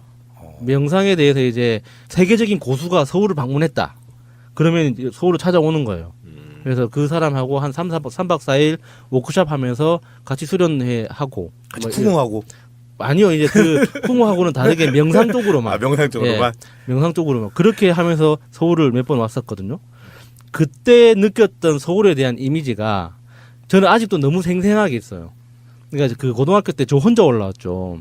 저 혼자 이제 친척집에 며칠 자면서 왔다 갔다 수련을 했었는데 서울 사람 하면 제일 먼저 생각나는 게 빠른 걸음걸이에요. 사람들이 너무 빨리 걷는 거야. 제가 친구들하고 비교를 해보면은 좀 걸음걸이가 빠른 편은 아니지만 그렇다고 이상할 정도로 그러니까 뭐 뒤뚱뒤뚱 못 걷는 것도 아니거든요. 근데 사람들이 다 너무 빨리 걸어요. 그러니까 서울 시내를 걷기 시작하면 나 괜히 불안해지는 거지. 뭔가 일이 났나? 그게 뉴욕도 가면 사람들이 다른 도시보다 뉴욕에 걷는 속도가 더 빠르다 그러잖아요. 아, 그래요? 이해가 돼요. 근데 우리나라랑 뉴욕이랑 반대로 하는 게 있어요. 우리나라는 출근할 때 특히 여자 같은 경우에 하이힐 신고 가잖아요. 그리고 사무실 가서 편한 신발로 갈아 신는단 말이에요. 슬리퍼로. 근데 뉴욕은 반대예요. 출근할 때 운동화를 신고 가고 사무실에 들어가서 힐을 신는 거예요. 근데 저는 그게 맞다고 생각하거든요. 글쎄 나 일할 때도 왜 힐을 신는지는 잘 모르겠는데 그냥 일할 때는 내가 제일 편하게 일을 하면 제일 좋은 거잖아요. 근데 사무실에서는 양복 입고 이렇게 정장 차림해야 되는 곳 특히나 그런 그 데서 이상하긴 해. 거죠. 다들 그 양복 차림에 그 슬리퍼 신고 뭐 딸딸거리고 다니면 되게 이상하긴 하죠. 하여튼 뭐 저는 그런 빠른 걸음걸이가 너무 이상해 보이는 거예요. 딱히 이 서울이라고 해서 다른 내가 살던 동네에 비해서 뭐 엄청나게 큰 일이 있거나 뭐 시간당 돈을 더 준다거나 뭐 그렇게 엄청나게 큰 돈을 벌거나 그런 게 아닐 거 아니에요. 그래서 난 그게 너무 신기했단 말이에요. 저희 집사람은요, 무슨 말을 했냐면요. 그 신호등에 대기하고 있는 차들이 그 신호등을 보고 준비 땅 하는 것 같다 그랬었어요. 딱 대기하고 있다가 파란불 딱 켜지면 준비 땅 해서 누가 빨리 가나 시합하는 것 같다고 그런 얘기를 하더라고요. 그러니까 야수님하고 같은 생각입니다. 그러니까 신호등에서 볼 때 그 운전자들의 시선을 보면은 약간 소름 끼치는 그런 느낌이 있었어요. 서로 막 이런다는 다들 거예요. 신호등만 보고 있는 거야. 신호등에 대기하고 있는 사람들이. 맞아요. 뭔가 좀 뭐지? 저건 무슨 태도인 거지 하여튼 그런 굉장히 좀 불안한 마음을 느꼈었거든요. 그리고 그 다음에 이제 신호등이 이제 깜빡깜빡 거리기 시작할 때 막 뛰어가잖아요. 맞아요. 그렇죠. 이게 다음 신호등은 영원히 오지 않을 것처럼 달리더라고요. 나는 그걸 보면서 그렇게 바쁜 사람들이 매일매일 저렇게 많이 생기는 건가? 라는 생각을 했죠. 한 1분 30초 길어봤자 2분 정도만 기다리면 다음 신호등이 오거든요. 근데 왜 그렇게 위험을 무릅쓰고 달려가는 걸까? 못 기다려. 그게 아니라 이제 처음에는 저도 안 그랬는데 다른 사람들이 그렇게 하면 저도 그렇게 돼요. 그래서 저는 지금도 의식적으로 뛰지 않습니다. 왜? 다음 신호등은 올 것이다 라고 되뇌이면서 달리지 않거든요. 안동에 오시면 괜찮을 것 같은데요. 안동에는 가끔 어르신들이 막 건너시거든요. 신호등이나 횡단보도와 아무 상관이 없이 막 건너세요. 근데 주인의식이 투철하신 분이 있네. 거의 90한 7, 8% 이상은 아무도 클렉스는 안 울려요. 그냥 기다려요. 그렇게 돼야죠. 사실 교통법규라는 것 자체가 사람이 우선이다라는 것만 먼저 다들 동의하면 그 디테일한 거는 정말 사고가 났을 때나 필요한 거지. 그냥 외국에도 저는 그렇게 들었는데 외국은 그래요. 맞아요. 있어도 신호등이 그렇대요. 있지만 그냥 그 건너고 싶은 보행자가 버튼 누르면 바로 바뀌는 거예요. 그런 게도 많고 또 다시 뉴욕 얘기를 해보자면 그 막 바쁜 와중에 뉴욕도 신호 무시하고 건너가는 사람이 있어요. 왜냐하면 어차피 사람이 우선이기 때문에. 그런데 똑같은 모습을 중국이 그런다고 생각하면 사람들이 욕해요. 뉴욕에서 그러면 사람들이 바쁘고 그러니까 이해를 하는데 저도 그렇더라고요. 저도 미국에서 한번 놀란 적이 있는데 이제 아케이드를 간 적이 있거든요. 근데 분명히 제가 그 주차장에서 건너는 거를 조금 잘못한 거예요. 한국식으로 생각을 해서. 그런데 오던 차가 저를 보고 살짝 섰어요. 약간 급정거 하듯이. 그러면 제 입장에서는 제가 좀 미안한 거잖아요. 근데 그 사람이 미안하다 그러는 거예요. 오히려. 그래서 제가 순간적으로 당황을 해서 내가 미안하다 그래야 되는데 근데 그게 아니라 자기가 차를 급정거를 해서 놀래켰다. 생각이 완전히 다르더라고요. 그래서 신선한 충격을 받았죠. 그러니까 그 신호등 이게 깜빡거릴 때 막 이게 달리는 남녀노소 다 달리더라고요. 맞아요. 예, 뭐 어떤 계층이 있는 게 아니라 다 달리더라고요. 맞아요. 예. 노란불일 때 그냥 벌써. 예, 그것도 이상하다고 생각했고 그리고 에스컬레이터에서 걸어 올라가는 사람들 있죠. 예. 그러니까 그런 사람들 볼 때마다 지금도 이상하게 보여. 그렇게 급하면 어제 오지. 아니 잠깐 그 에스컬레이터의 그 여유를 잠깐 누린다고 해서 아니 이게 내 약속 시간을 지키고 못 지키고는 집에서 나오는 시간이 결정하는 거지. 집에서 나와서 미친 듯이 뛴다고 내가 더 일찍 가는 게 아니잖아요. 근데 그게 또 우리나라는 또 한 줄서기를 하잖아요, 에스컬레이터에서. 근데 그게 그렇게 위험하다고는 해요. 위험하죠. 나는 두 줄로 가서 내가 딱 길을 막고 서고 싶은데 뒤에서 뭐라고 하니까 그렇게 할 수가 없다는 게 너무 싫어. 이 에스컬레이터 한 줄 서기가 위험하다는 거는 과장된 어떤 괴담 같은 거예요. 그러니까 에스컬레이터는 정해져 있지 않은 운송수단이거든요. 생각해 보세요. 에스컬레이터는 자기 무게의 2배를 움직이고 있어요. 그러니까 우리가 눈에 보이는 그 면적만큼 그 반대편에서 움직이고 있잖아요. 그렇죠. 그러니까 그 인원만큼 태울 수 있는 거예요. 근데 그 에스컬레이터 수용 능력의 절반만 태우고 올라가는 거죠. 그러니까는 뭐 한 줄 서는 게 위험하다 이런 거는 다 낭설이에요. 그냥 이게 조급한 마음이 만들어낸 낭설 같은 거지. 왜 에스컬레이터에 정원이 있겠어요? 그 에스컬레이터 탈 때 그 여성분들 꼭 그 여행용 가방을 그 왼쪽에다가 이렇게 두시잖아요. 앞에도 안 두고. 그래서 성격 급한 사람들 그 점프해갖고 막 올라가고. 진짜로. 근데 그것도 또 하나 홍콩 같은 경우는 에스컬레이터 속도가 굉장히 빨라요. 그러다 보니까 사람들이 굳이 자기가 걸어가지 않거든요. 길고 뭐 그래도 제가 봤을 때는 한 속도가 2배속 정도는 빠른 것 같아요. 굉장히 빠르기 때문에. 근데 우리나라는 늦잖아요. 그러니까 그것 때문에 너무 생기는 너무 느려. 이렇게 외국에서 사고들이 그러니까 크록스 같은 그 슬리퍼 때문에 끼임 사고가 나서 이제 사망 사고가 생기는 이유가 그 속도 때문이라고 하더라고요. 우리나라는 에스컬레이터가 느리니까 이렇게 뭐 끼임 사고가 생겨도 금방 대처가 가능한데 이게 외국 그 에스컬레이터는 너무 빨라서 한번 사고가 나면은 끝까지 이렇게 좀 안 좋은 상황이 생긴다고. 아무리 하더라고요. 빨리 가려고 해도 계단으로는 안 올라가요, 그죠? 계단으로는 안 올라가. 그러니까는 너무 답답한 거예요. 그 사람들 보면 이 문명의 좋은 이 길을 좀 편하게 누리라고 해서 만들어 놓은 건데 왜 사서 고생을 하나? 그러니까 저도 개인적으로는 에스컬레이터 그냥 2줄 해가지고 그냥 가만히 서서 올라갔으면 좋겠어요. 전 거의 안 걷거든요. 저는 그 대한민국에서 남자이기 때문에 누릴 수 있는 그리고 이렇게 험악한 인상을 가진 사람만이 누릴 수 있는 그런 메리트를 약간 사용하기도 합니다. 뭔데요? 그냥 그 원래 그러니까 한 줄로 걸어 올라가는 거기 있죠. 거기 자리를 차지하는 경우가 있어요. 가운데 애매하게 서서. 그러면 뒤에서 이제 톡톡 치거든요. 딱 돌아보면 아무 말도 안 합니다. 아니, 돌아보면서 안 비켜줘요?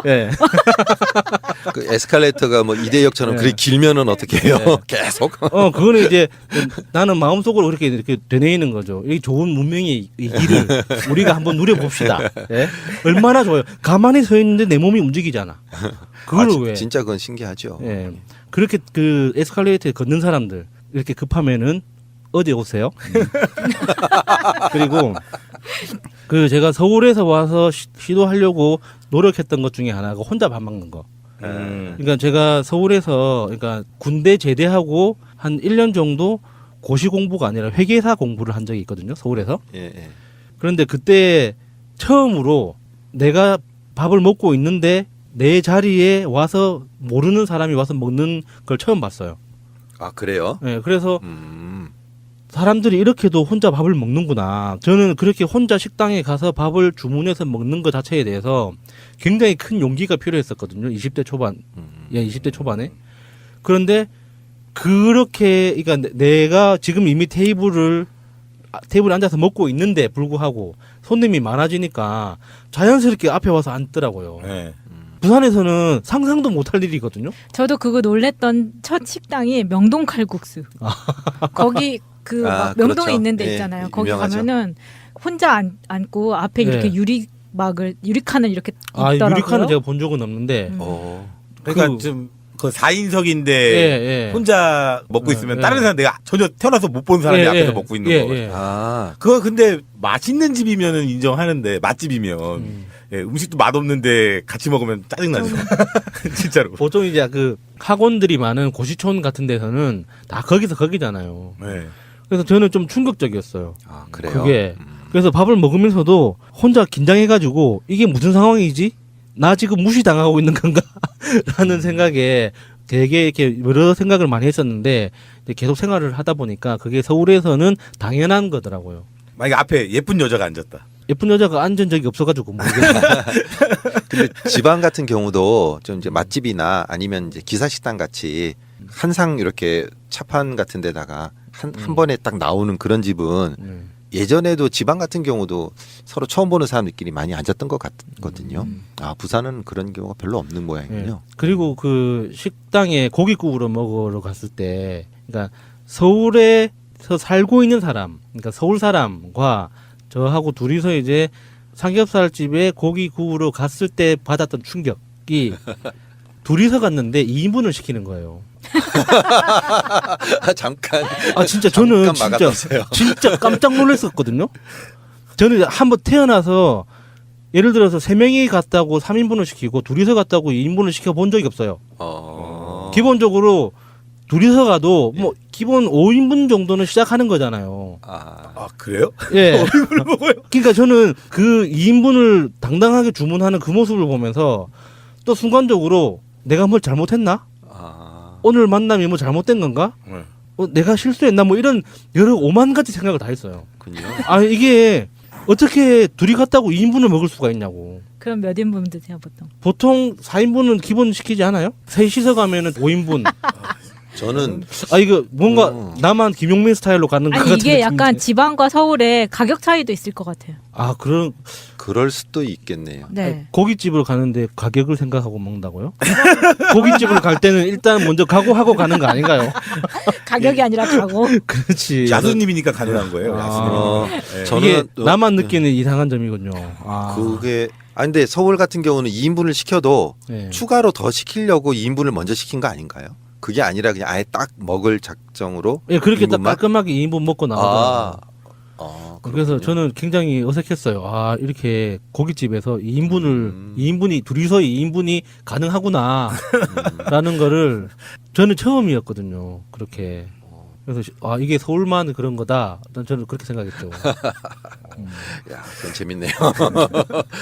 그리고 이게 제가 96년도에 군대를 갔는데 그때 H.O.T가 데뷔를 했잖아요. 그러면 지금 나이가 별로 안 되셨. 제가 98년도에 갔거든요. 아, 그래. 네. 난 88년에 갔는데. 그 96년도에 H.O.T가 데뷔를 했었잖아요. 네. 그래서 이제 뭐 캔디 이런 노래 되게 엄청나게 대한민국을 휩쓸었잖아요.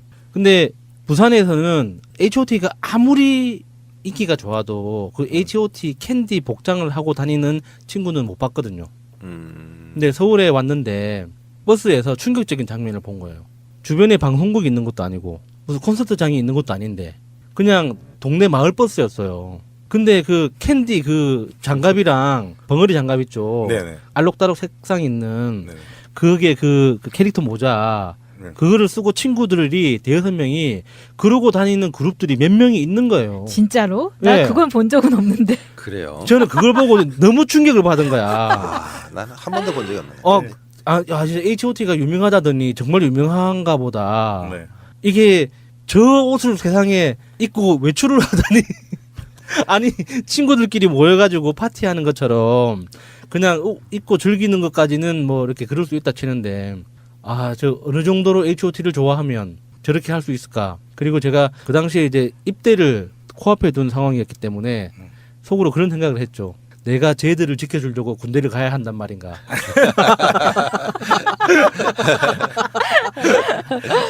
그런 생각을 스쳐가면서 역시 서울은 정말 없는 것이 없는 정말 대단한 도시다. 그런 생각을 했었죠. 그렇죠. 그러고 나서 제가 그 군대 제대하고 나서 그 고시 공부 잠깐 했다 그랬잖아요.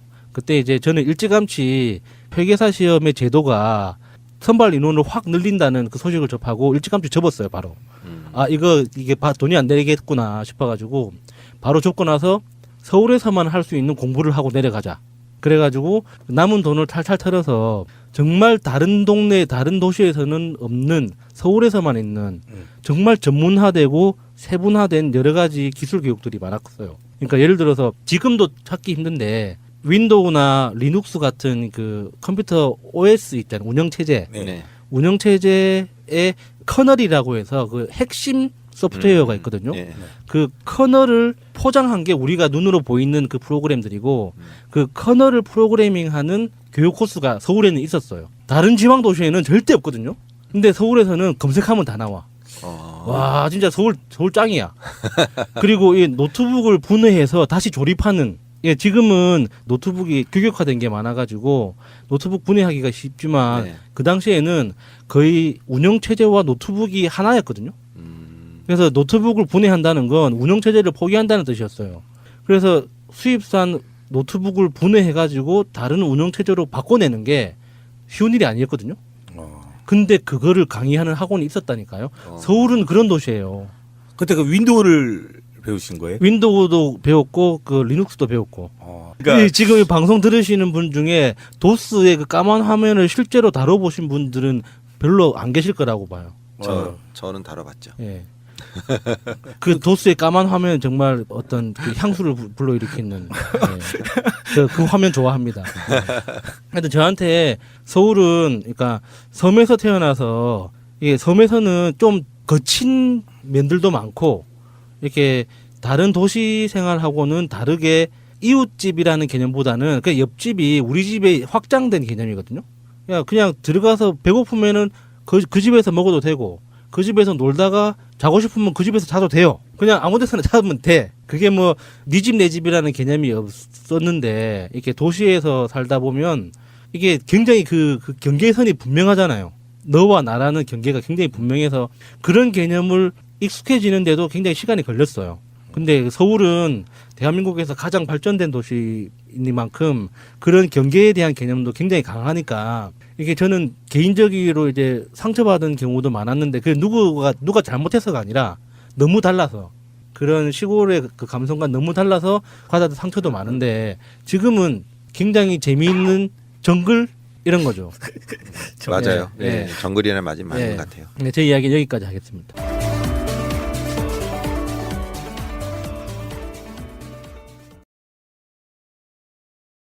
아이뱀스. 예.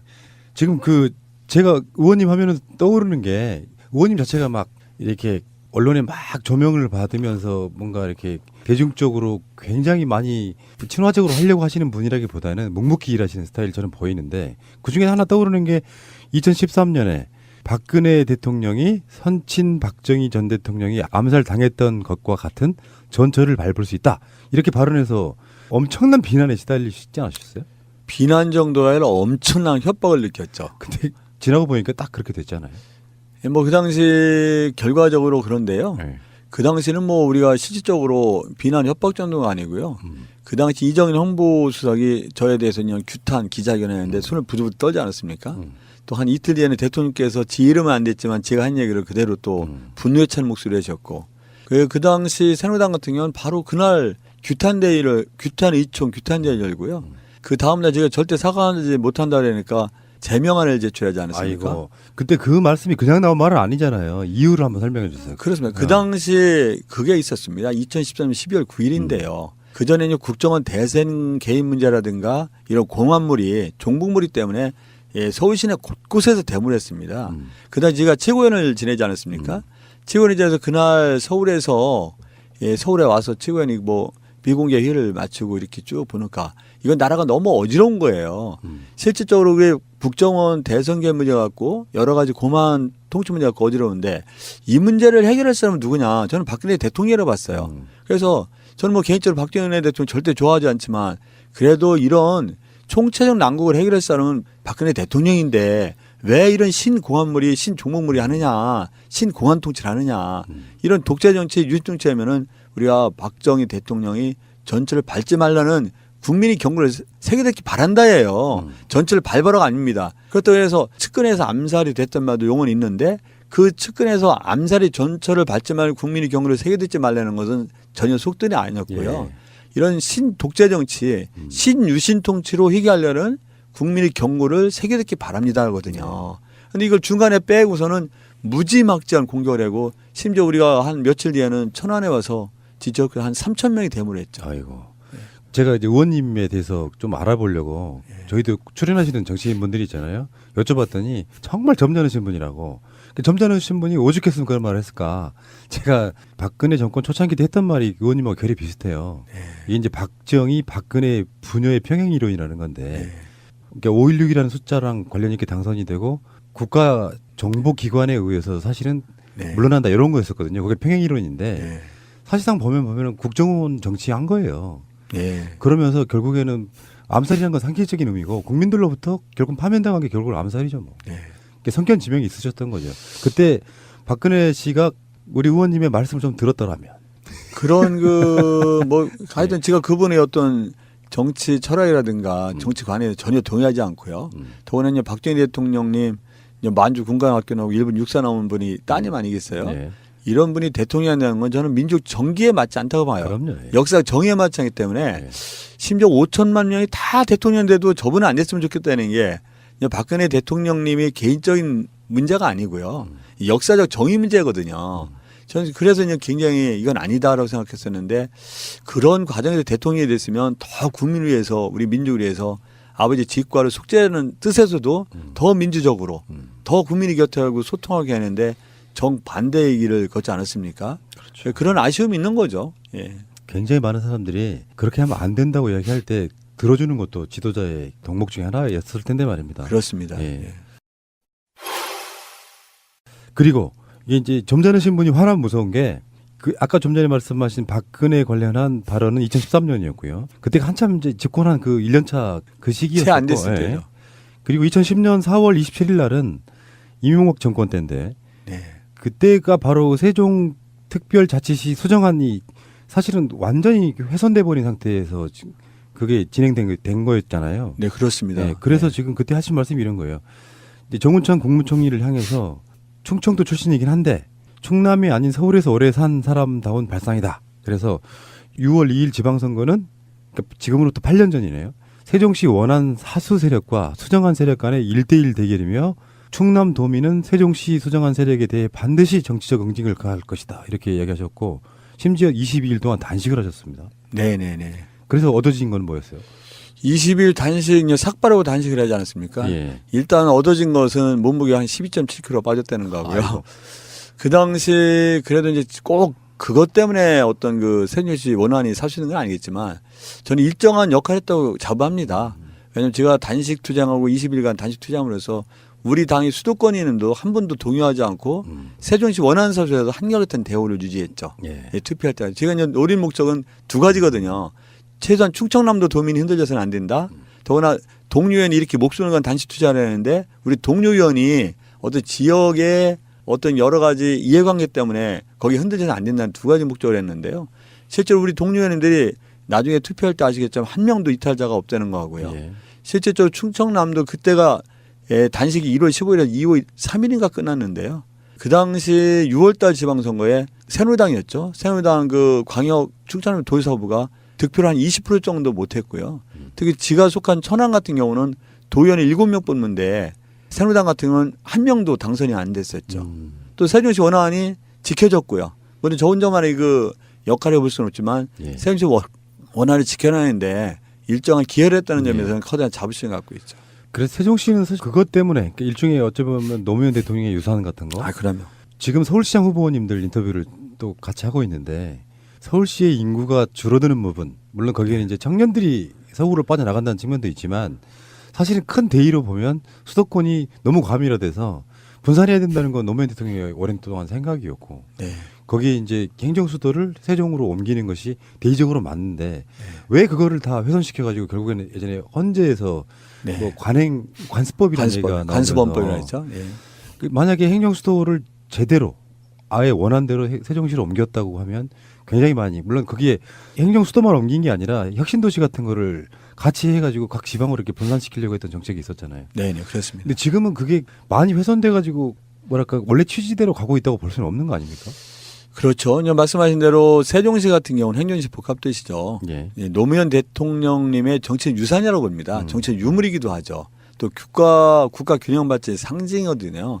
근데 이걸 이명박 대통령께서 뭐냐 헌재에서 행정수도가 관습헌법이라는 걸 위해서 말도 안 되는 이유로 해가지고 그 우연 결정이 내지 않았습니까?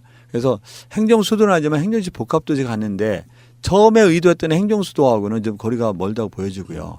더구나 혁신도시는 상당한 부분이 우리가 한 100몇 개 넘는 기업이 각 지역으로 이전을 했습니다. 그 일정한 역할을 하고 있는데 이명박 대통령께서 이 문제를 몇 년 끌면서 보다 나중에는 국회 통과는 됐지만 아주 적극적인 의지는 보이지 않았어요. 4대 강처럼 그런 적극적인 여유를 가졌으면 아마도 혁신도시라든가 세종시 행정시 복합도시는 지금보다 훨씬 더 다른 모습의 행정시 복합도시가 됐을 거라고 보여지거든요. 그런데 마지못해서 국회 통과됐으면 한다 이런 식이었죠. 지금 의원님 말씀하시는 거나 그 스타일을 뵈면 충청도 양반? 그러니까 좀 다른 지역에 비해서는 뭔가 좀 여유롭고 인간적인 품성이 또 훨씬 더 이렇게 깊어 보이는 분들인 건 사실이고 뭐 지역 감정을 유발하려고 하는 건 아니지만 그럼요, 예. 사실은 우리가 호남도 영남 위주의 정권들에 보면 굉장히 홀대를 받았다고는 하지만 반대의 목소리를 내므로써 자기들의 어떤 위치를 지켜가는 측면이 있고요. 정치적으로는. 영남은 이제 말할 것도 없고. 근데 그게 항상 이제 정치인들이 이용하는 것 중에 하나가 충청도 홀대론 이런 거 있잖아요. 사실 그게 어느 정도 맞다고 생각하세요? 홀대론이라면 제가 뭐 절대 지역 감정 문제는 하는 거 아닙니다. 저희가 뭐 지금 충남도지사 나가시는 분이니까 저는 국회의원 입장이기 때문에요. 그렇지만 이런 생각을 갖고 있습니다. 왜냐하면 지역 무대접론이에요. 홀대론 같은 경우는 호남에서 또 이런 그 용어가 굉장히 휘저되지 않았습니까? 충청도 같은 경우는 무대접론이죠. 예를 들어서 예전 그 권위정부 시절 같은 거 보면 장관 같은 걸 인선할 때요. 어떤 호남 같은 경우는 호남에 불가피가 어느 정도는 줘야 된다는 게 있었을 겁니다. 우리가 의치권에 있을 때 영남 문제가 있는데 충청남도나 충청도에 그런 배려가 있는지는 잘 몰랐겠어요. 잘 인식하지 못한다 싶고 그러다 보니까 무대접론이 나오고요. 의도한 건 아니지만 이런 겁니다. 예를 들어서 우리 그 충청남도 인구가 한 211만 정도 되거든요. 전라남도 인구보다 한 20만 정도 많아요. 전라북도 인구보다는 뭐 한 20만이 더 훨씬 더 차이 나죠. 그런데 도연 숫자 같은 게 우리가 훨씬 적어요. 물론 이윤이 있습니다. 도연 숫자가 14명 정도가 적죠 아마. 근데 이윤이 있는 게 옛날 시군이 많았거든요. 군이 많았기 때문에 도연이 많은 건 이해하지만 이런 거를 알 때마다 이게 웬일인가? 우리 도민들을 의아하게 생각하는 거죠. 그런 이런 정치권에서뿐만 아니라 여러 군데에서 이루어지고 실질적으로 이 자리에서 꼭 말씀드리고 싶은 것 중에 하나가 세종시가 이제는 그 행정시 복합도시 세종시 가지 않았습니까? 근데 우리 충청남도 입장에서는 특별자치시가 됐잖아요. 그러니까 엄연한 별개의 자치시거든요. 그럼 충청남 입장에서는 공주시 일원하고 연기군을 통째로 세종시 넘겨줬는데 실제로 혁신도시가 충청남도하고 대전만 가지 않습니다. 다른 데는 그 국가 균형 발전을 위해서 행정시 복합도시가 만들어지기 때문에 다른 도에도 혁신도에 가게 됐는데 충청남도는 행정시 복합도시가 연기군을 오기 때문에 혁신도시를 줄 필요가 없다. 그런데 따지고 보니까 결과적으로는 충청남도하고 세종시는 다른 자치시도예요. 원래 우리 충청남도에 속했지만 그래서 이거는 좀 너무하지 않냐. 그래서 제가 이거 법안도 좀 냈습니다. 그렇게 따지면 또 이제 분명히 또 데모도 하시고 반대 의견도 내세우고 있죠. 예. 근데 문재인 케어의 최종적 목적은 미용을 제외한 모든 의료를 문재인 케어로 하겠다. 물론 거기에 이제 그 보장률이랄까 이런 건 좀 달라지긴 하지만 그렇다 보면은 보건복지위에서 해야 될 일이 굉장히 많은 거잖아요, 사실은. 그렇습니다. 실질적으로 우리 문명국가라면요. 아파서 치료를 못 받는다든가 또 치료를 받음으로 해서 의료 파탄 상태에서 빈곤가구로 전락하는 일은 없어야 되는 거거든요. 그건 이미 OECD 상당 국가가 이미 그런 식으로 국가를 운영하고 있죠. 그런 면에서부터 우리는 그 점에 대해서 아직 멀었다는 그 현실이고요. 앞으로 방향은 분명하게 문재인 케어 한번 건강 보장률을 높여야 된다, 향상시켜야 되는 것은 분명한 예. 우리 목표라고 생각하죠. 그런데 사실 국회 상황이 그렇게 녹록치가 않잖아요.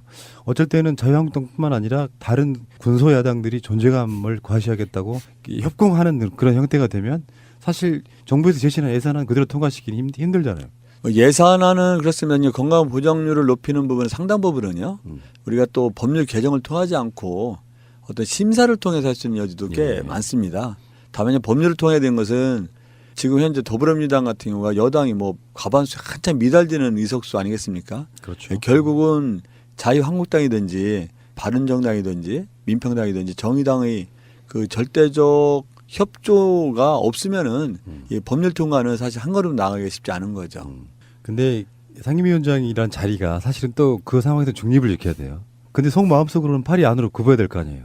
이게 굉장히 어려운 작업. 솔직히 말해서 뭐 당연히 팔이 안으로 굽을 뿐만 아니라요, 제 그 의사와 제 가치관이 일치한다고 보면 되죠.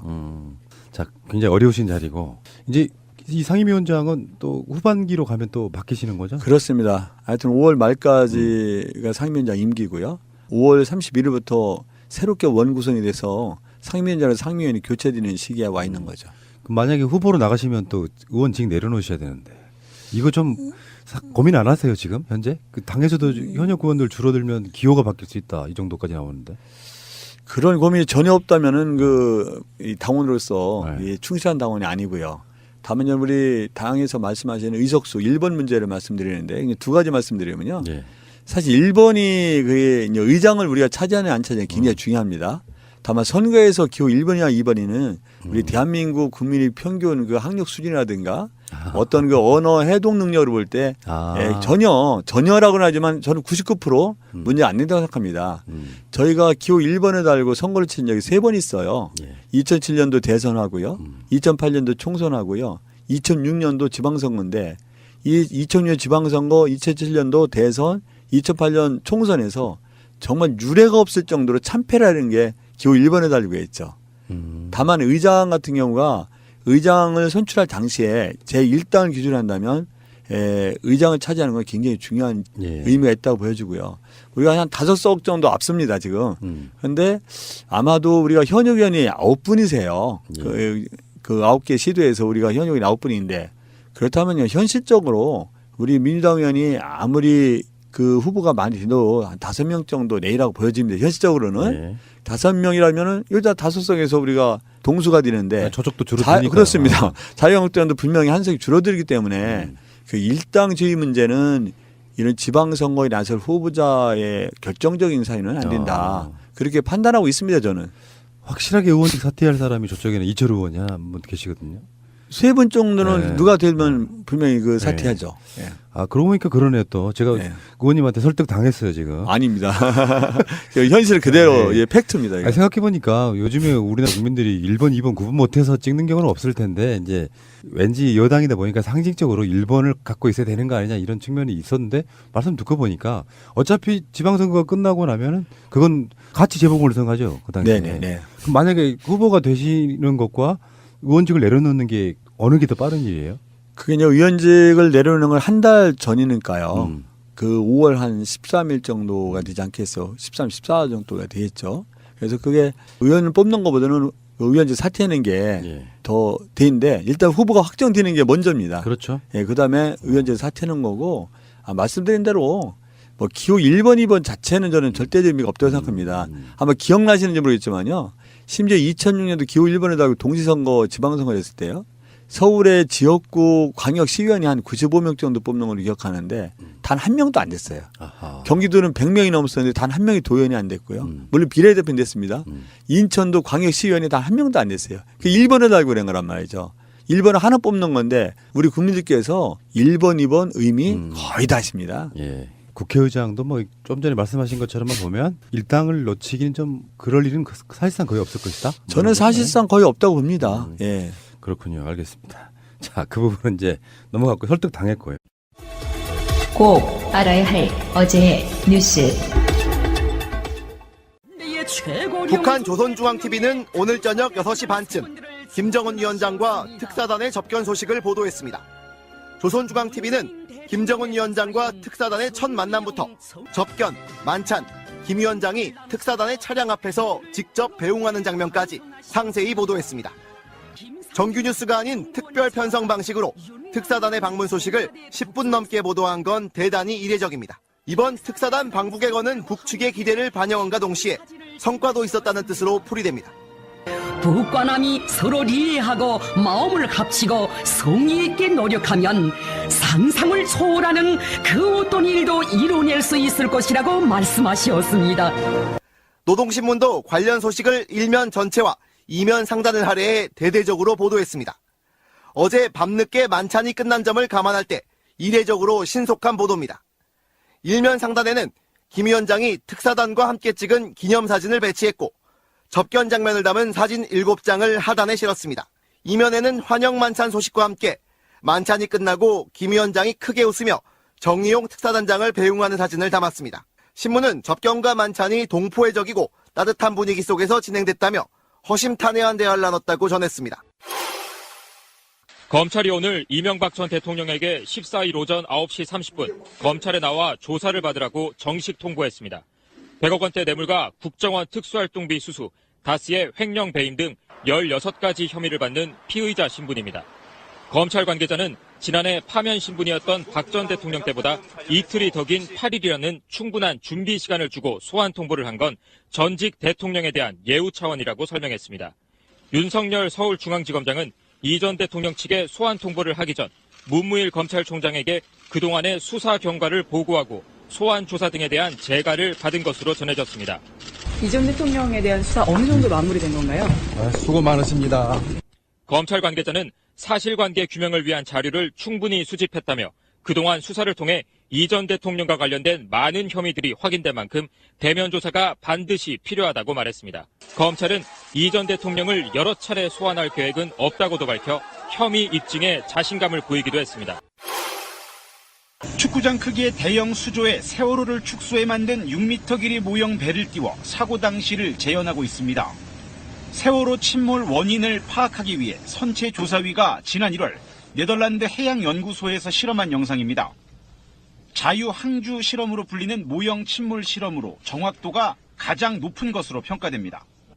4년 전 세월호 참사 직후에는 선박해양플랜트 연구소에서 컴퓨터 시뮬레이션만 한 것으로 이제껏 알려졌습니다. 시뮬레이션은 세월호처럼 배가 많이 기운 경우 정확한 계산이 어렵다는 한계가 있습니다. 지난해 5월 세월호 선체조사위원회의 회의에서 한 전문위원이 자유항주 실험을 할 예정이라고 해놓고 최종 보고서에 실험이 빠진 경위를 묻자 선박해양연구소 출신 한 위원은 평형수의 양 등 데이터가 바뀐 탓에 시간이 없어 자유항주 실험을 못했다고 답변했습니다. 그런데 SBS 취재 결과 선박해양연구소가 당시 검찰 의뢰를 받아 자유항주 실험을 했던 것으로 확인됐습니다. 선체조사위는 최근 이 연구소 출신 한 전문가를 통해 실험 사실을 확인했다고 전했습니다. 사고 원인을 규명할 핵심적인 실험을 해놓고도 4년간 공개하지 않았던 겁니다. 더불어민주당 김철민 의원실은 선박해양연구소 측의 실험 보고서 제출을 요구했지만 검찰이 동의하지 않으면 자료를 줄 수 없다며 버티고 있습니다.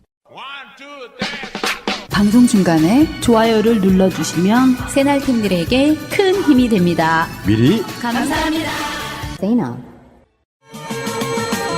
트위터가 진짜 언론입니다. 충남도지사 인터뷰 시리즈 이제 이미 복귀왕 후보는 다녀가셨고요. 굉장히 많이 덕을 받다고 감사하다고. 예, 저도 좀 덕 좀 봐야 될 것 같으네요.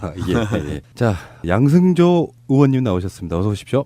예, 반갑습니다. 양승조 의원입니다. 양승조 의원께서는 천안병에 지금 지역구시고요. 예, 그렇습니다. 그리고 무려 사선 의원이시고, 변호사시죠, 또 원래. 예, 그렇습니다. 예. 그리고 제가 관심 많은 게 우리 방송이 정책을 다루는 프로그램이 또 다른 데 있어요. 그렇다 보니까 보건복지위원회 위원장이시잖아요, 또. 예, 현재 그렇습니다. 예. 그렇다 보니까 여쭤볼 것들이 꽤 많고. 예. 그렇습니다. 어쨌건 지금 방송 들으시는 분들이 다 아시는 얘기겠지만 현재 충남도지사였던 오늘 새벽까지 도지사였던 바로 안희정 지사의 불미스러운 스캔들 때문에 굉장히 좀 여러 가지로 힘드실 거라는 생각이 좀 들어요. 이친의 입장이.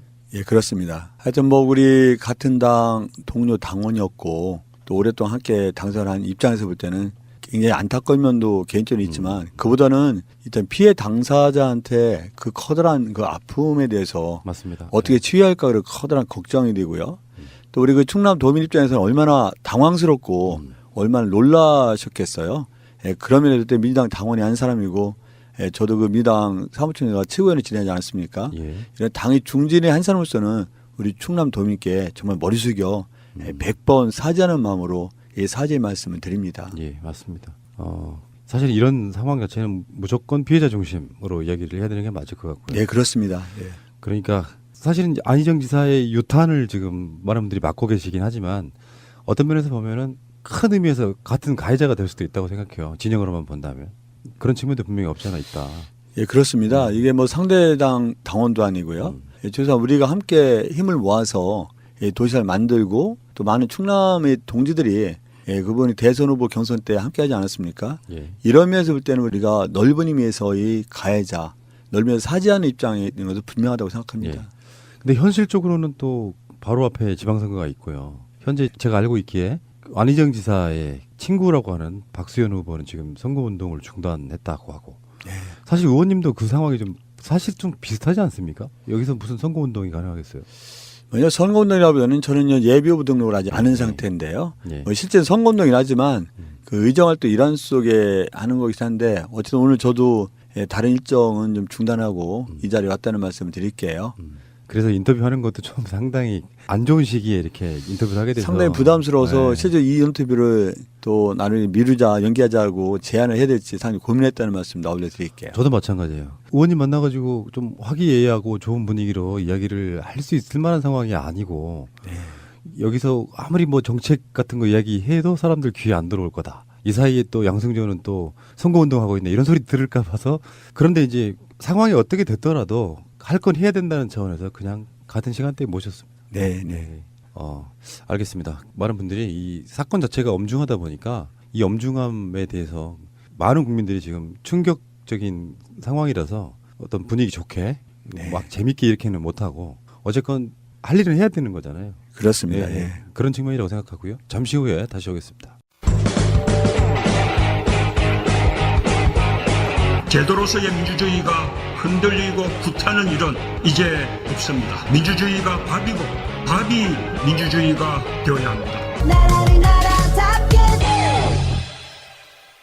자, 일단은 아까 제가 소개해드린 대로 보건복지위 상임위원장이시잖아요. 네네네. 어떠세요? 보건복지위가 사실은 문재인 대통령 때 가장 핵심 상임위가 될 수밖에 없거든요. 아마 앞으로 문재인 대통령 결정의 핵심 상임위뿐만 아니고요. 앞으로도 그럴 상임위가 보건복지라고 생각합니다. 그러니까 앞으로의 모든 정치는 사실 복지로 갈 수밖에 없는 상황. 복지 중심으로 갈 수밖에 없고. 그럴 수밖에 없는 게요. 지금 현재 우리가 예산의 한 34% 정도가 그렇죠. 보건복지하고 복지 예산인데요. 이런 그게 OECD 평균에 비하면은 그 한 60% 정도밖에 안 되거든요. GDP 우리가 한 10.5% 정도인데 OECD 평균은 그 한 22.1% 정도 내외란 말이죠. 달리 말씀드리면 GDP 기준 한다면 OECD 평균의 2분의 1 정도밖에 우리가 복지 비용이 들어가지 않기 때문에 앞으로 가면 갈수록 이런 보건복지 상임이 어떤 복지 중요성이 날로 증가할 수밖에 없는 거죠. 그런데 저번에 예산이 상당히 많이 깎인 부분도 있잖아요. 문재인 대통령이 내놓은 예산.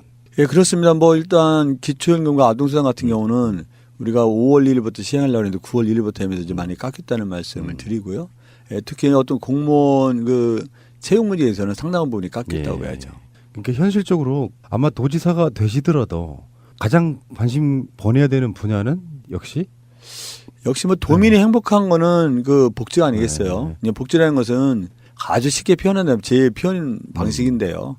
예, 목마른 사람, 갈증 나는 사람한테 물을 주는 거거든요.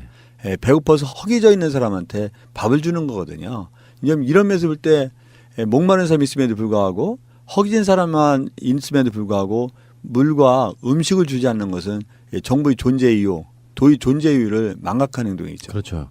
그러니까 결국에는 좋은 일자리 많이 만들고 아울러서 복지도 같이 가는 그게 좋은 나라라고 보면 맞을 것 같고요. 예, 맞습니다. 예. 그럼 지금 현재 여러 가지 복지 관련된 논란들 중에서는 핵심은 문재인 케어 아니겠습니까? 예, 문재인 케어도 핵심 중 과제 중에 하나입니다. 예.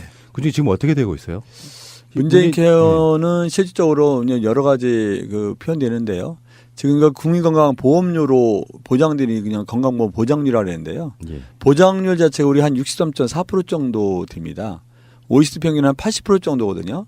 달리 말씀드리면 아프고 치료받을 때 한 20%만 부담하는 게 OECD라면 우리 같은 경우는 한 36% 정도를 개인이 부담해야 되는 그렇죠. 문제죠. 그래서 이런 건강보험 보장률을 우리 문재인 정부 내에서 한 70% 정도로 올리고요. 예, 우리가 한 그 궁극적으로는 OECD 평균만치는 예, 본연 높여야 된다는 건데 일부 직능단체에서는